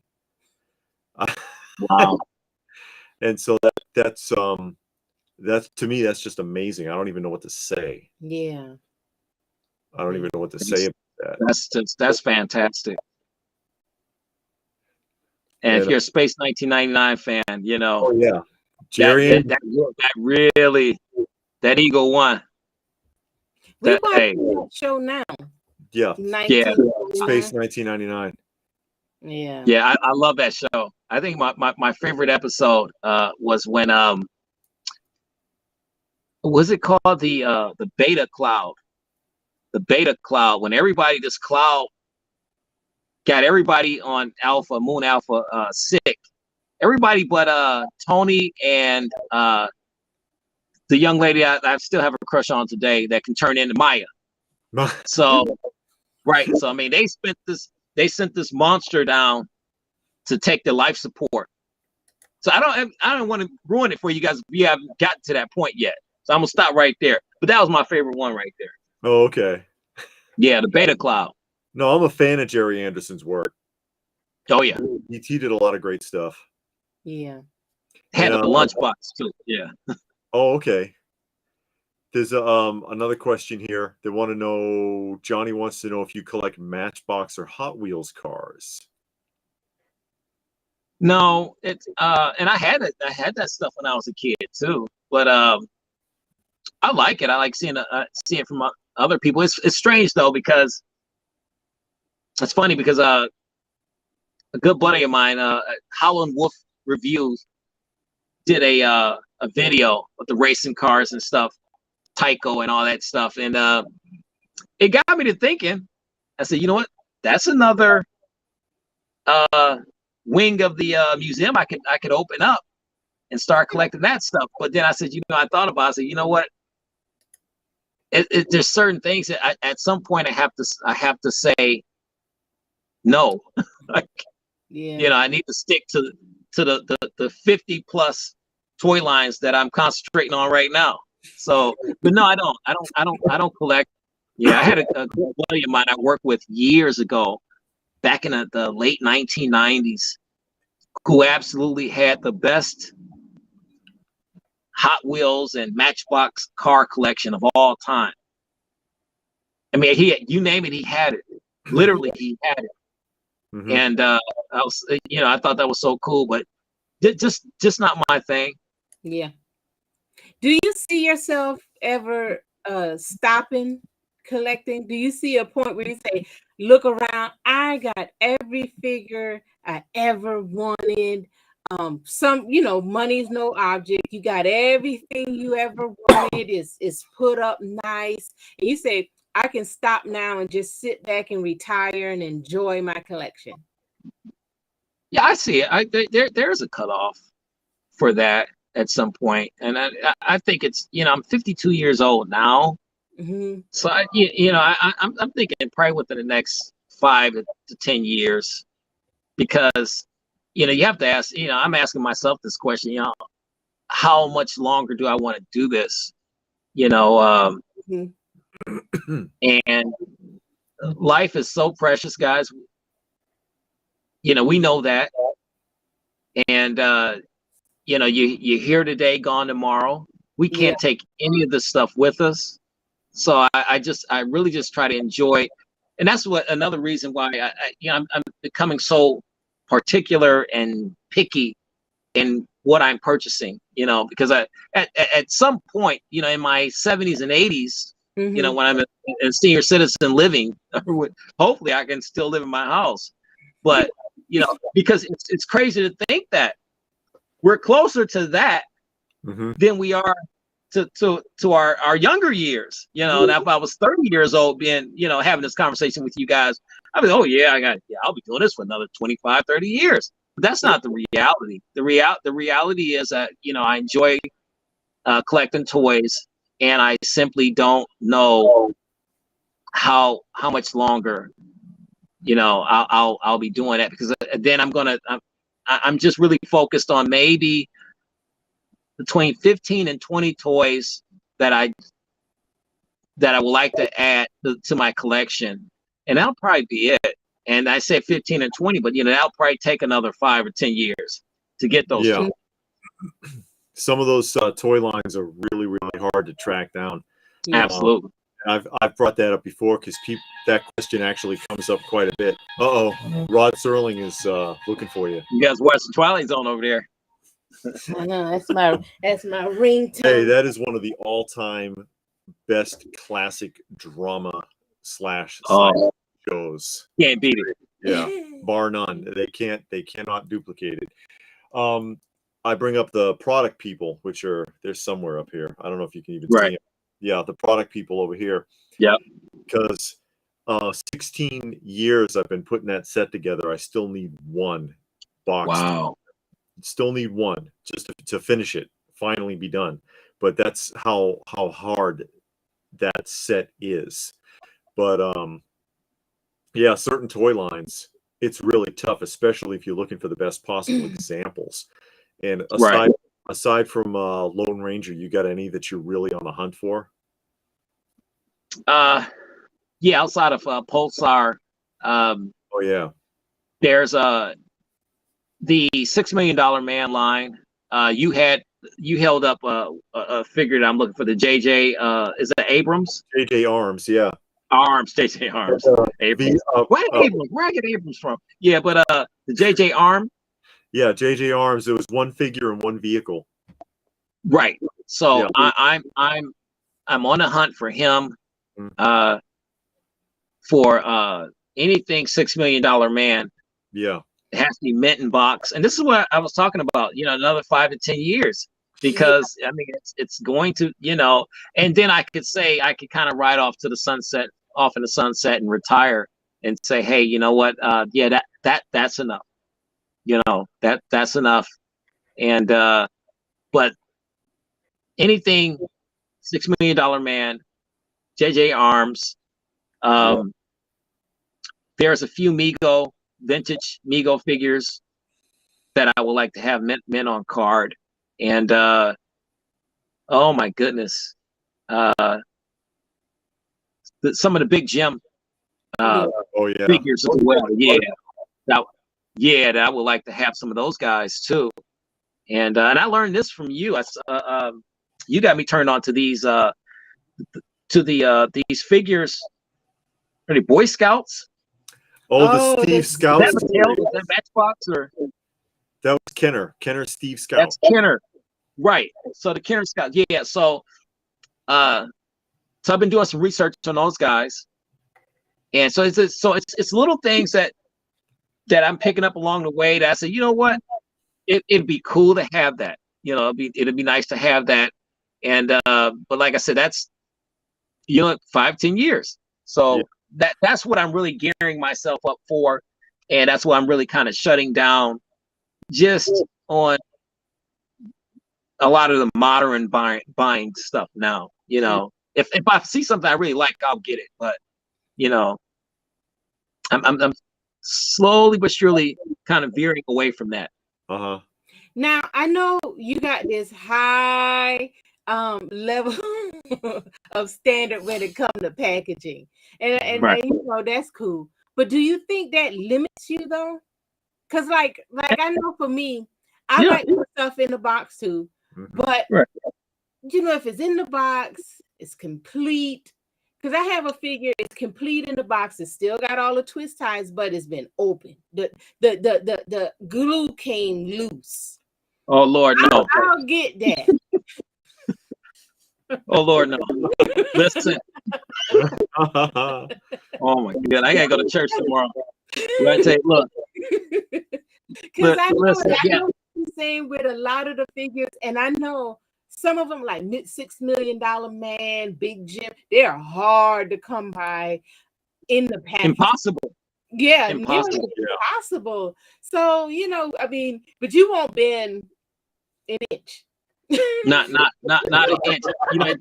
It drives me crazy to see $6 million man out of his box. But you know what? And that's no knock on anybody that has $6 million man. I know a lot of collectors that have them in beautiful condition. He's loose, and some people have them in the repro box. Yeah, and that's fine. That's fantastic too. And you're right. Yes, it limits me, and that's what I don't wish this illness. Because it really, at the end of the day, that's what it is. There is something, like my wife told me, there's something wrong with you. It has to be perfect. I went back to the store to get a figure that I realized that when I got it, I didn't thoroughly look it over, and I think it had the cart had a slight bend to it, and so I went back in and traded it in for another one. She's, you got to be crazy. She's like, there's nothing wrong with this figure. It's the packaging. Wouldn't be able to sleep at night. Just can't do it. Can't do it. Can't do it. Don't even want to think about it. Don't want to think about it. And like I said, it's just that's unfortunate, guys. But that ties in with another question. How do you even feel about, and I kind of know the answer, how do you feel about repro boxes? I have no, for people that are trying to complete sets for their own personal glorification and just to have it and their own personal happiness. I think the repro box whole deal, I think that's fantastic. I don't like them. I've never liked them. Mhm. You know, I can't do a repro box. That's just me. What drives me nuts is that it's a repro box and it's a vintage figure. Yeah. Yeah. And the curator in me, the collector, historian in me, finds that very what's the word I'm looking for? It's sacrilege. Well, you It's damning. reject that. Yeah, I reject everything about that. But like I said, and I'm sorry, God, I'm probably losing some more subscribers too. But Oh no. but look, I'm sorry, guys. This is just it's me. It's just how I feel. And repro boxes, I could never purchase a figure that had a repro box, or I would get a vintage figure. Well, for one, I'm not gonna have a loose vintage figure like that anyway. To get a repro box. Yeah, I won't get a repro box at all. I don't care but for it I either. would rather buy re-released, like they did the Transformers. Reissues. They reissued it. Yes. Okay, I'll buy that, but not because I got caught like that with a Masters of the Universe figure, and the person didn't specify that the card was a reproduction card. Oh. I looked at it. Hey, and wait I'm a minute. Whoa. Yeah. And then I reread it and I read it and I read the description again and read it again. And it was way down real small. And the wording was tiny so print funny that it was like, you gotta be kidding me. It was equivocated. It was kind of like if you watched Shrek and they were trying to interrogate the Pinocchio. And he kind of sort of wouldn't know where he might have been if I didn't know that. And so it wouldn't grow. Mm-hmm. It was kind of like that. And it's like, oh, that's so they pull a okie doke. But no, I would rather a reissue before I get a reproduction box or card. Yeah, and that's a question that's on here. They want to know what you think about modern remakes of figures from the 70s and 80s. I'm fine with that. Listen, I'm fine with that for a couple reasons. Really, the primary reason is because it's connecting you to your childhood. So it's cool to be able to get these toys that you had as a kid, and they're on their blister cards, or they're coming in their boxes and stuff, just the way they did, 20, 30, 40 years ago. Yeah. Mm-hmm. There's a big market for that. I support that. I don't have no problem with that. And actually really plays into my favor, like I said, because I can't say it enough. I can't say it enough. When you get it like that, I'm fine with that. If it's reproduction, that's fine. Just say that it's reproduction. Yeah. You got your purists out there that'll say, hey, well, we don't like it. It's killing the market. My Robin, fist fighting Robin, from the 1970s, that price, I can't sell it for the $700 that I wanted to sell it for now because, FTC came out with one that you can get for $29.99. Mm-hmm. They're practically identical. So, yeah, I get it. But I think I'm fine with the reproduction stuff. Okay. Yeah. And somebody else was asking about a custom box. And for me, if I get a custom box, I need to have a custom figure, not absolutely a regular figure. Because that's a reproduction box. You know what I mean? Right. Just to put a little pepper on it, who's asking that question. Who's M.I.B? You know who it is. Really? Yeah, man. Somebody from the Migo group. Oh, okay. Yeah. Okay. Oh, yeah. Look, now listen. Because I'm gonna say the same thing that Lady Pop-Runner said. I'm fine with custom boxes if the figure is custom. You know, and I've had two awesome custom guys make some figures and do some great work on the custom box as well for those figures. And those are some of my favorite figures, you know, in my museum, you know, primarily because I know who they came from, and they're practically one of a kind. So Sure. I just think that's really cool. But yeah, if it's a custom box, it's got to be a custom figure. You know, do not put a repro box or a custom box or custom card with a vintage figure. Don't do that. Don't do that. Now that's just me. It's crossing the line. Yeah. Right. I mean, you way over the line. You tripped over the line and rolled down the hill. Whoa, boy. You want to lose a friend real quick. Robert wants to know, do you collect Star Wars vintage or retro figures? Well, they had that retro line that came out a couple years ago. That first series with I don't know if you can see it behind. Wait, I don't know if you can see it behind me. It's on the wall back there. The Stormtrooper, Darth Vader, Luke Skywalker, Han Solo. So they remade that. They put the big orange retro sticker on it. Yeah. Who did that, by the way? Who's that? By? What's that? I think that's by Kenner. I want to say it was by Kenner. They brought them out again. Yeah. Yeah. Hasbro, when they want to do something retro, they slap Kenner on it now. So that's what they call their retro line. Exactly. So when I collected those because I had some of those figures back in the 1970s when Star Wars was first coming out, and everybody was just blown away by Star Wars, you know, and Empire Strikes Back and Return of the Jedi. Lucas made all of his money. They didn't think that the toy properties or the merchandising was going to be worth anything for the film, so they told him he could have it.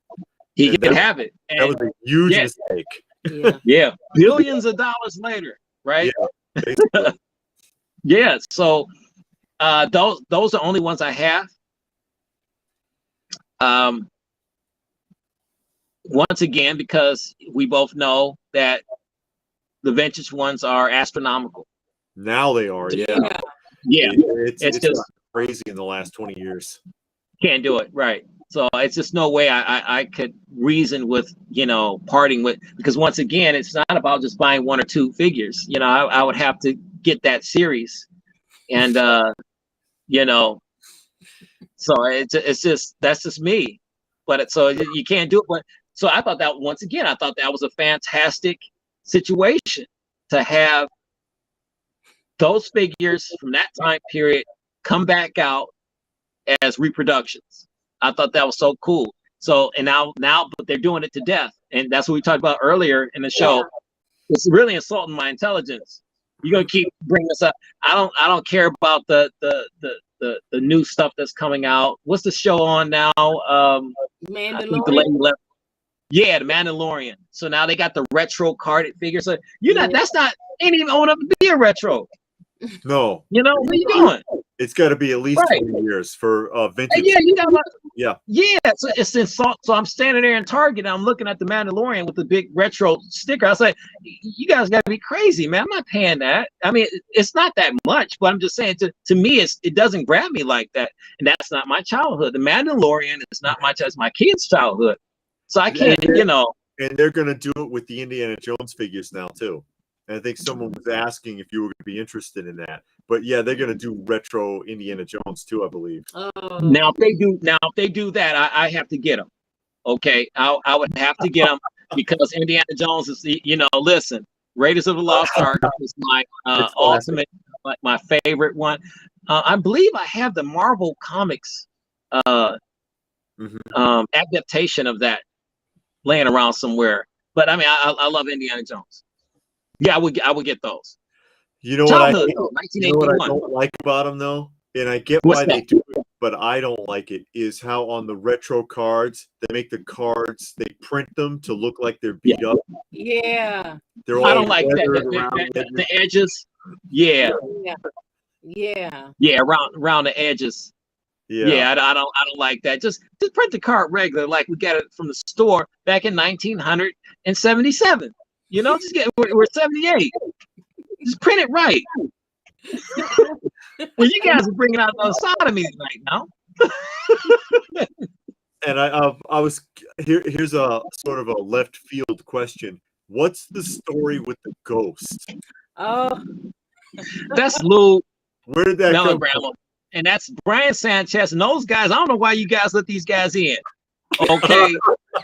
Because y'all about to kill the show. All right, the show's over with now.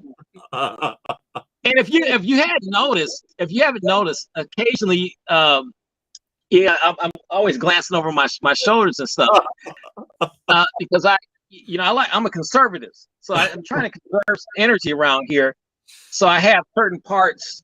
I got it where the museum I can turn certain lights on in the museum and keep other parts dark because we both know we don't like a lot of light on our figures and stuff. So we had to keep everything dark. But so the story of the ghost is I'm always hearing stuff down here in the museum. I'm doing work, and I try not to stay down here after a certain time. I'll close up shop and go upstairs because I was doing a video, as the story goes. I was doing a video in the museum, didn't you? Yes, where certain things, certain things were one of my robots started to go off and talk and stuff, and it was probably a malfunction battery or something, but Well, I don't know. But hey, that was enough for me to shut down the video. Yeah, we were done. Production was done that night. Yeah. Yeah, one of them is like Chucky and waiting for it to get out. Is that it? Absolutely. Now you know why I keep everything locked up. Hey, if we don't change the subject, I'm gonna really get out of here too. You need an ideal Electro Man because he's got that sensor. So if anything walks past him, he'll start feeling. It started going right. Yeah. Magnetism wants to know if you have any pets. No pets. We had a cat years ago. It was my wife's cat. When I married her, she had the cat from college, her college days. Mm-hmm. And the cat would sometimes get down into the museum. Before it was really a museum, it was just a storage area. I just had tons of stuff before I even started my channel and stuff. So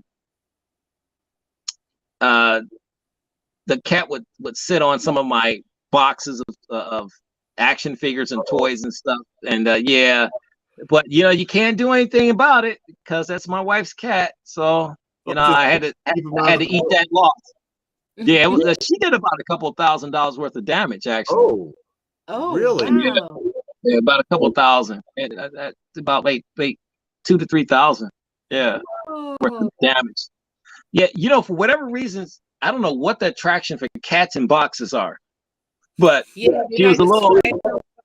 Yeah, she's on the heavy side too. So I mean, some stuff was damaged there. But God rest her soul. She passed on, and I kindly told my wife that no more pets. I can't do the pet thing. So yeah, we just keep them from coming down here. Yeah, it's just Kitty, but she's the only one. This cat was very resourceful. Yeah, this cat was very resourceful. So God bless her though. Yeah, I said, I didn't mind it too much. Somebody wants to know, did you get the new McFarlane superpowers? I don't do anything McFarlane. Oh, okay. I don't do anything McFarlane. It's not nothing. It's nothing against McFarlane. I think he's fantastic. I'm a huge Spawn fan and all that stuff. the little action figures, or even the 6-inch action figures. I didn't even do the Sigma 6 GI Joe figures. I remember those. You remember those? Yeah. I've never been attracted to them. Even as a kid, I might have had one or two of those old superpowers figures. You know, it wasn't my wheelhouse. I didn't really like them. My brothers liked them. You know, I didn't. You know, those pocket superheroes. I kind of like those guys. Were all right.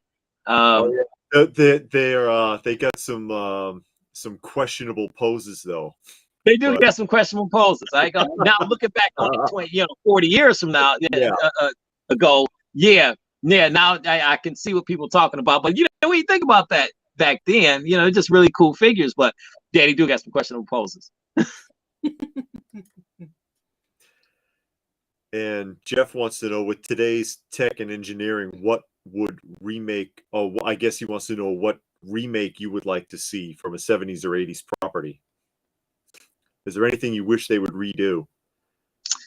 Yeah, the $6 Million Man toys. You know, I would love for them to. You know, they're reproducing all this stuff from the 1970s anyway.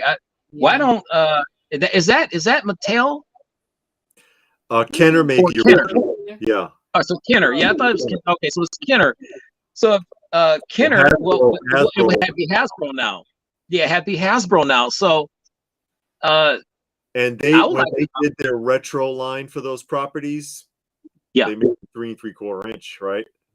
Right. Because they did we're bringing back Pulsar Man and Big Jim, and I'm like, wait a minute, they're this big.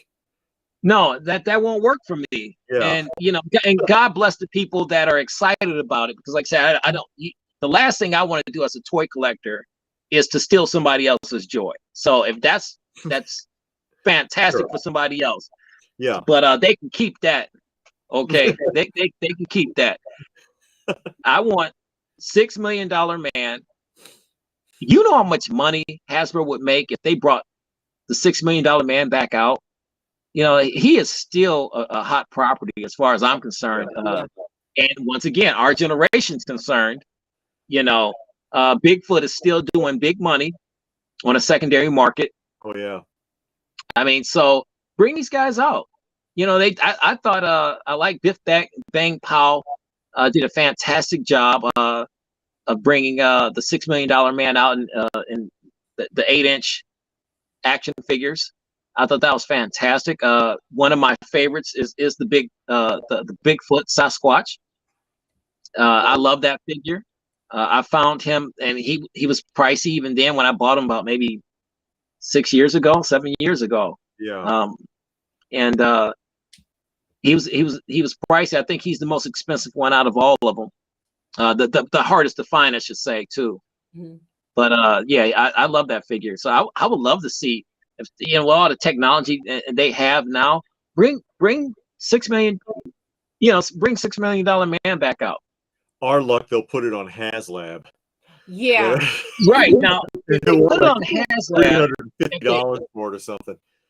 If they put it on HasLab, I'm gonna have to. Boy, I'd say I don't want to do it, but that would be one that would really push me. I would have. Yeah, I don't want to do it, but yeah. He would have to be the 12-inch figure. He can't be like 6 inches or something. No, he would have to be the real deal. Yeah. Same box, same outfit, same everything. Yeah, I would love to, you know, why not? Why not? And I mean, you're only, like you said before, Open by Chance, you're only doing this for us anyway. We're the ones with all the money. You know, the young kids they don't care about the stuff like we do. No, they don't even know what half of the figures are. You know, right.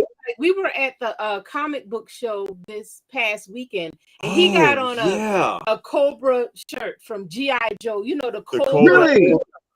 And the guy behind the counter is like, "Oh man, you like Cobra Kai?" And I'm looking, and I looked at David. He looks at me. And I look at the shirt because I'm like, I know he don't have a Karate Kid, man. Yeah, man, Cobra Kai. He was all excited. No, you missed us with that one, kid.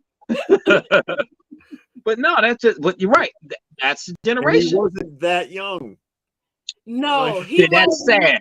He wasn't that young. He wasn't like no 15-year-old or something, No. Oh. He was an adult. No, he was an adult. Yeah, he probably was 30.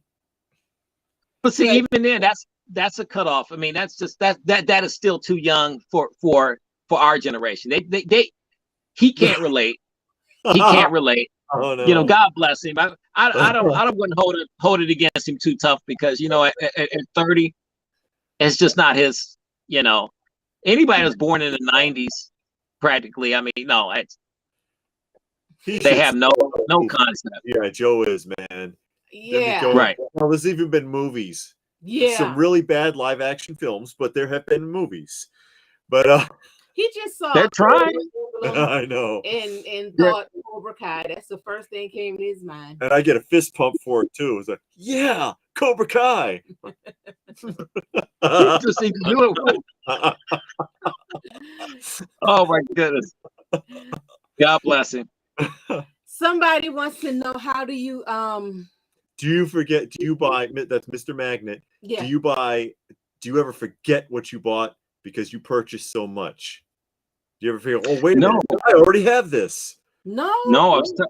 I was telling my good buddies at Fanboy Cantina, hey guys, check their channel. If you haven't subscribed to their channel, they got a fantastic channel. He's in He's here. He's in here. Oh my, hey. So I was talking to those guys, and I told them literally, I can tell you, and they call it a gift, or my wife says it's one of those useless gifts.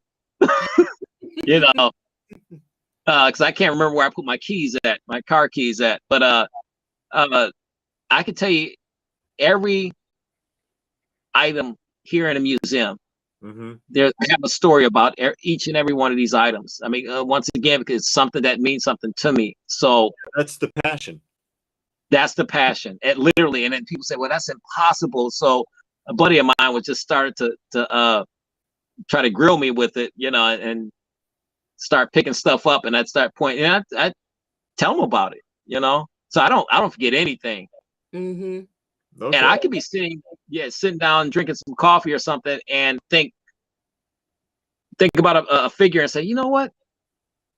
You go down here and check this figure out. And that's something I haven't seen or really bothered to look at in about 10 years. But it just worked out like that. So you don't keep yours on a database? It's all in your head? I have, I think, because you guys know this, you keep buying stuff, it keeps growing. So, you got to update that. I have it on a database. I think I have maybe, I want to say about, I think 5,000 items right now is logged. Guys, that's tedious. I don't have to tell you guys. You guys got probably as much or more than I have. So it's like, you try logging that stuff in. Actually, the YouTube channel works out great as a database. It doesn't have everything, because a lot of the stuff I have is not, I don't put on video because I don't deem it, video worthy. It's not, it wouldn't make very good video content, but so, and it's really cool to kind of cycle through my channel sometimes when I'm just looking at it and say, hey, I haven't seen that figure in a while. Hey, I think I did a video on it. Let me check it out. So kind of that works as a nice little database. Now that I have the channel, Mm-hmm. Yeah. There's only so many. Physically picking up a figure and looking at it and touching it, I can just watch the video. So. Oh, okay. I don't mess it up. It's good to have some kind of listing for insurance purposes. Yeah, absolutely. They like to have a record, even if it's a video record. So you can like go around slowly and pan over everything, and they'll take that. Yes. So yeah, you got to have some kind of proof. Yes, absolutely. And Kay Munin, I kind of asking a question here about because he's making a point about the new windowless packaging and how Hasbro has converted to windowless packaging. How do you feel about that? As a MIB collector and an owner of a YouTube channel now, I love it because I have to shoot these videos. And like I'd said before in another interview, you see the glare off my glasses. It's horrible shooting videos with, with the window packaging, with all of that glare. So my the two coolest ones I think that Hasbro just came out with they teamed up with Mego was the G.I. Joe Storm Shadow and Snake Eyes set, 2-pack set, and the Ghostbusters 4-pack set. And those come with a covering that you can lift off and put back on. You guys know me, I don't do it that much. Yeah, Super Seven got the sleeve. Yeah, so like a sleeve. So you lift that off, and I was able to shoot. Now you're getting real close and personal with those figures, and I love it because of just for that reason. Because I can, you get a little closer to the figures, and you can shoot the video. The videos comes out so beautiful, gorgeous footage on those videos from the Ghostbusters, because you literally seeing every fabric, of their uniforms and their equipment. It's just it was fantastic. It was so fun to shoot those two videos because it has no window in it. I love that. You don't see me. You don't see anything else in the museum. Yeah.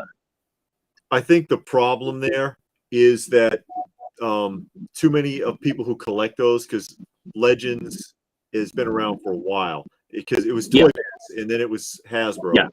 And they've been doing it that way for a long time. And the Star Wars Black Series has been a window for a long time. So now you just changed it, and everybody's like, hey, wait a minute, because they're used to it being that way, and they don't like that change because it's been done. There's plenty of vintage pieces that came in a box rather than a window. Absolutely. It's been done both ways for a long time, but I think when they do a transition, that just aggravates people.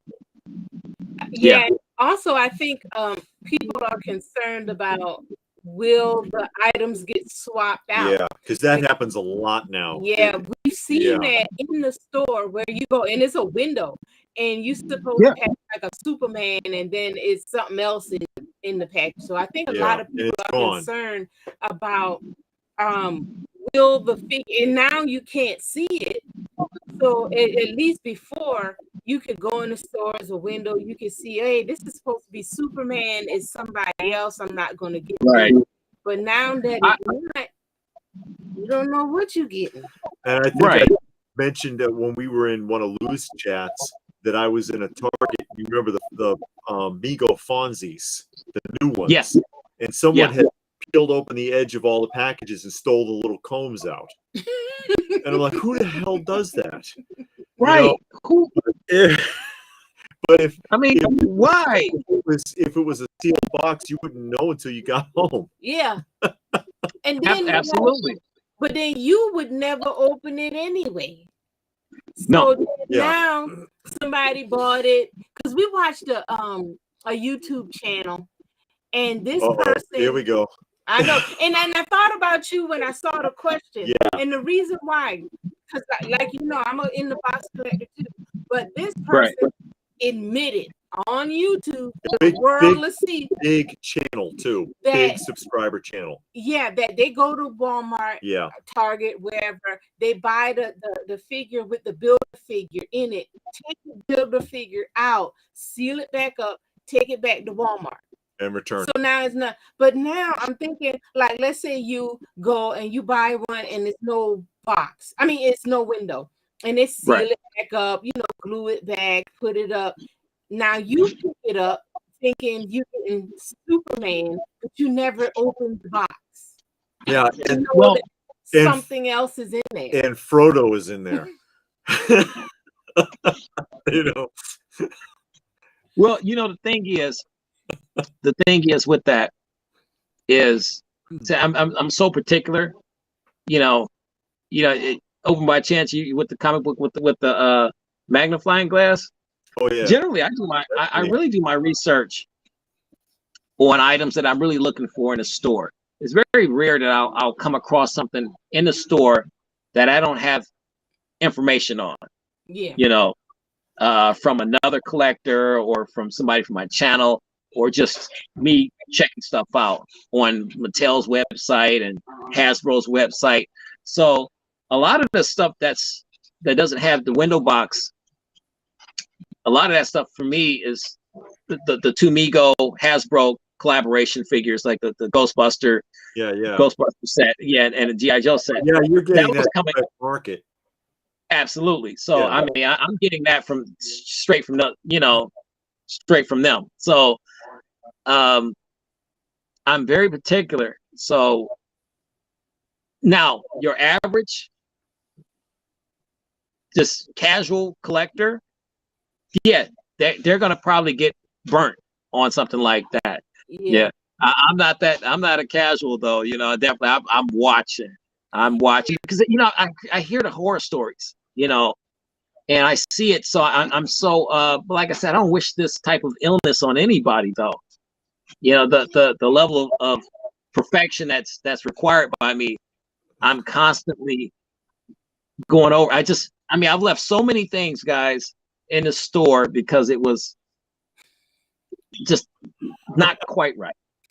I mean, for something like that, I would have to get it from Big Bad Toy Store or Entertainment Earth. Not Absolutely. even Amazon, because David bought something from Amazon. Oh, I did a whole video on that. He bought a Mezco figure. It was the Mezco John Barenthal Punisher. Yeah. Right? And mint in the box, right? But you open it up, and it was John Barenthal's head on the Mezco Frankenstein body. Oh, I'd be infuriated. And the accessories were all counterfeits. They were fake. They were not Mezco guns and stuff. They were from God knows where. And I was like, you got to be kidding me. Yeah, but at least like at Big Bad Toy Store, Entertainment Earth, they don't sell used products. No. You know what I mean? Right. You don't return stuff and then they resell it. Everything is factory sealed. So at least from them, okay, this is what's in this box. Yeah. But Walmart, Target, Amazon, eBay, I never buy that. And because I wouldn't trust it. Kay Munin makes a point here. He says you see that swapping predominantly with Hasbro lines. And that is true. Whenever I've seen, because there is one guy on, I can't remember who it is, but on Instagram, and he works for one of these places, and he takes pictures of the returns and puts them up, and it's always Legends or a Star Wars box, but it's the wrong figure in there. It's some crappy like 50-cent figure from a thrift store or something. Yeah, in there instead of the figure that's supposed to be. Yeah, and that's just messed up. And then you returning it, and these people that take it in, they don't know what they're looking at. They don't care. You got a receipt. That's all they care about. Yeah. I got a box and I got a receipt. Deal done. Here. That's a whole nother discussion, guys. That is so prevalent, and that so much of that stuff is going on. It's so sad. It really is. Yeah. And you got to remember too, it's people in our age doing it. Yeah. That's the sad part. Yeah, it's that's our the sad category. Mm-hmm. Right. Because you got to think about that. It's like okay, you throw out that accusation of people not growing up because they still interested in toys and comics. I think it's a lot more immature to be stealing them. Yeah. And you're 40 and 50 years old. Yeah, you're stealing them and you're bragging. Right. There's no need to. Oh my goodness. But everybody's trying to make a fast buck. Yeah. Unfortunately. And that's another interesting shift. And that's something that speculating more so in comic books, where when we were kids or when we were younger, even people, because you even saw this in the 90s, more interested in the art and the story than in the value. And now that's shifted the other way around, where there's so much heavy speculation on value. And you're seeing a lot of that in toys and in trading cards and stuff now too. More people seem concerned about how much it's worth than any nostalgic or aesthetic value. And that's a shift that's taken place in the last years or so. Yeah. Take all the fun out of it, don't it? Yeah. Yeah, it kind of does. All the fun out of it. Yeah, Frankenstein Punisher. Robert's picking on me. It's Frankencastle. Frankencastle. That's what it was. Or who is it? Castlestein. Oh, you could make a lot of euphemisms from that right there. And somebody saying, young audience, Imaginext has tampering and theft. Connolly says, but no, you know what? There's a big adult market for those Imaginexts. Really? Because I had a ton of loose ones, and it's all grown-ups buying them, except for a couple of exceptions, because we did a show. We sold at a show not too long ago, and with the exception of this one kid who I gave a great deal on that Bat Cave to, because I had that loose Imaginext Bat Cave, and he said, "Can you do this much?" Because he was a little kid. I was like, "You know what? Right? Because whatever price you want, because you're going to play with it." But it was grown up interested in the Imaginext. Right. Like those Fisher Price, the little people now are Kiss. Yeah. They got Kiss and they got It and like weird stuff. And why? Because it's people in our age category buying them, not the little kids. Yeah. It's a racket. It is. It is. Unfortunately. And I think we asked you that was like, what is the biggest shift earlier?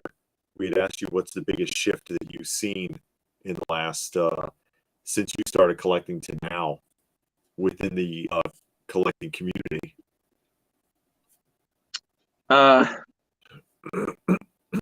What's the biggest shift that I've seen? Yeah. Well, the biggest change, or if you noticed a positive or a negative change. In the toy collecting community, what? Yeah, I could just add. I can kind of piggyback off what you've said. I mean, and I could use Mego as an example. When they first came back out, everybody was going crazy trying to find these figures, and they you couldn't find them, and then so the new thing was what people were doing. They're buying up all the figures.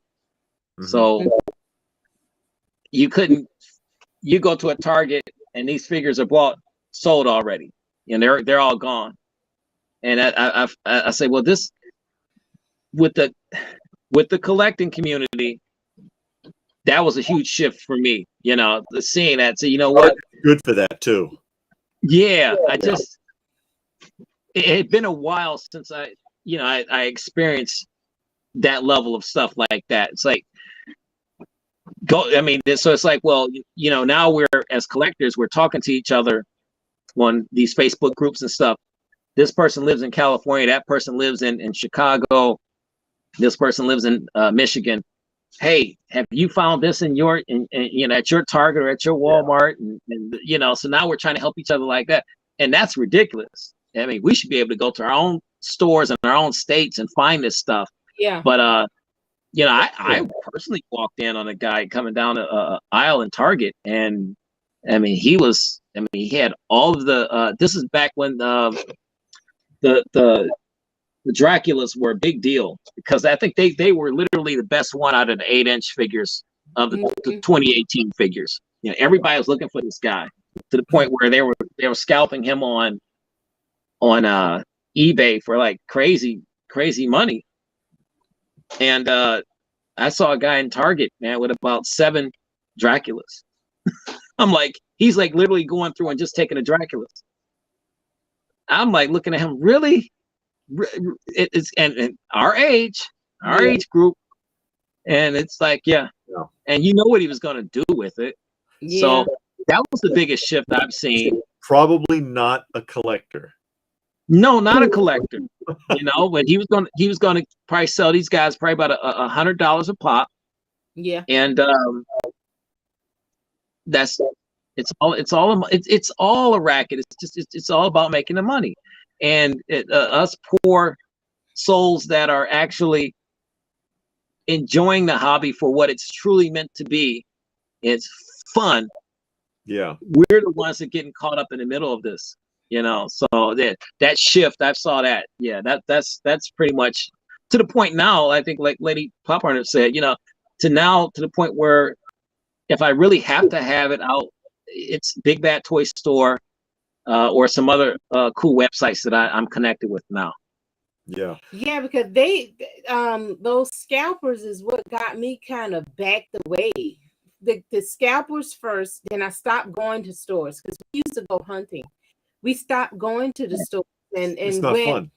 almost solely online. And then the prices started going up, and now it's all Right. these pre-orders, and you're waiting a year, and then at the year mark, they send you an email, you delayed another 6 months. Now 2 years later, you're waiting on this figure. And it's like, oh, come on, you know. It's And it's crazy. joy out of it. For My me, it took guys, me. my phone is starting to blink on me. I'm down to like, I think I got like I think I'm at 6% right now power. So Okay. I might cut off when you. Did we hit the 2-hour mark? I think we hit the 2-hour mark. Yeah, We're just over. Yeah. So But okay, no problem. I hear the ghost groaning Yeah. back there. But right. he's waiting. He's gonna scratch his way out of the There you go. What's that? There you go. One movie with the little pygmy doll with the chain. Oh, Yeah. yeah.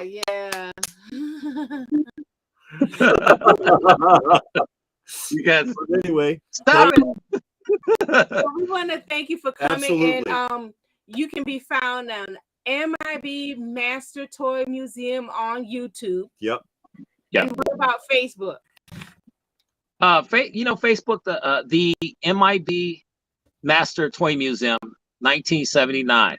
You can punch that in on Facebook, and it should take you right to my Facebook page for the museum.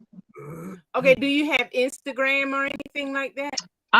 I did. I think I'm kind of like getting away from that now. So I'm just really Facebook, and I guess I'm just old. You know, it's not as hip. You know, a lot of people got the Twitter and stuff like. You know, it's really just Facebook is the one, and YouTube. Yeah, and please do, guys. If you are new to MIB, go ahead and check out his channel. Yeah, he's real passionate about what he does, and he got great content. And it makes it fun when you see somebody who's really into it. Right. It makes. God bless you guys. But thank you for joining us and spending this time with us in the studio, and we hope to see you back sometime. Oh, I had a blast, guys. Thanks so much. This was so much fun. Thanks. 2 hours get away from you, don't it? I mean, when you're having time flies when you're having fun. Absolutely. Right. All right. All right. We'll sign off, and thanks again. All right. No problem. God bless, guys. Keep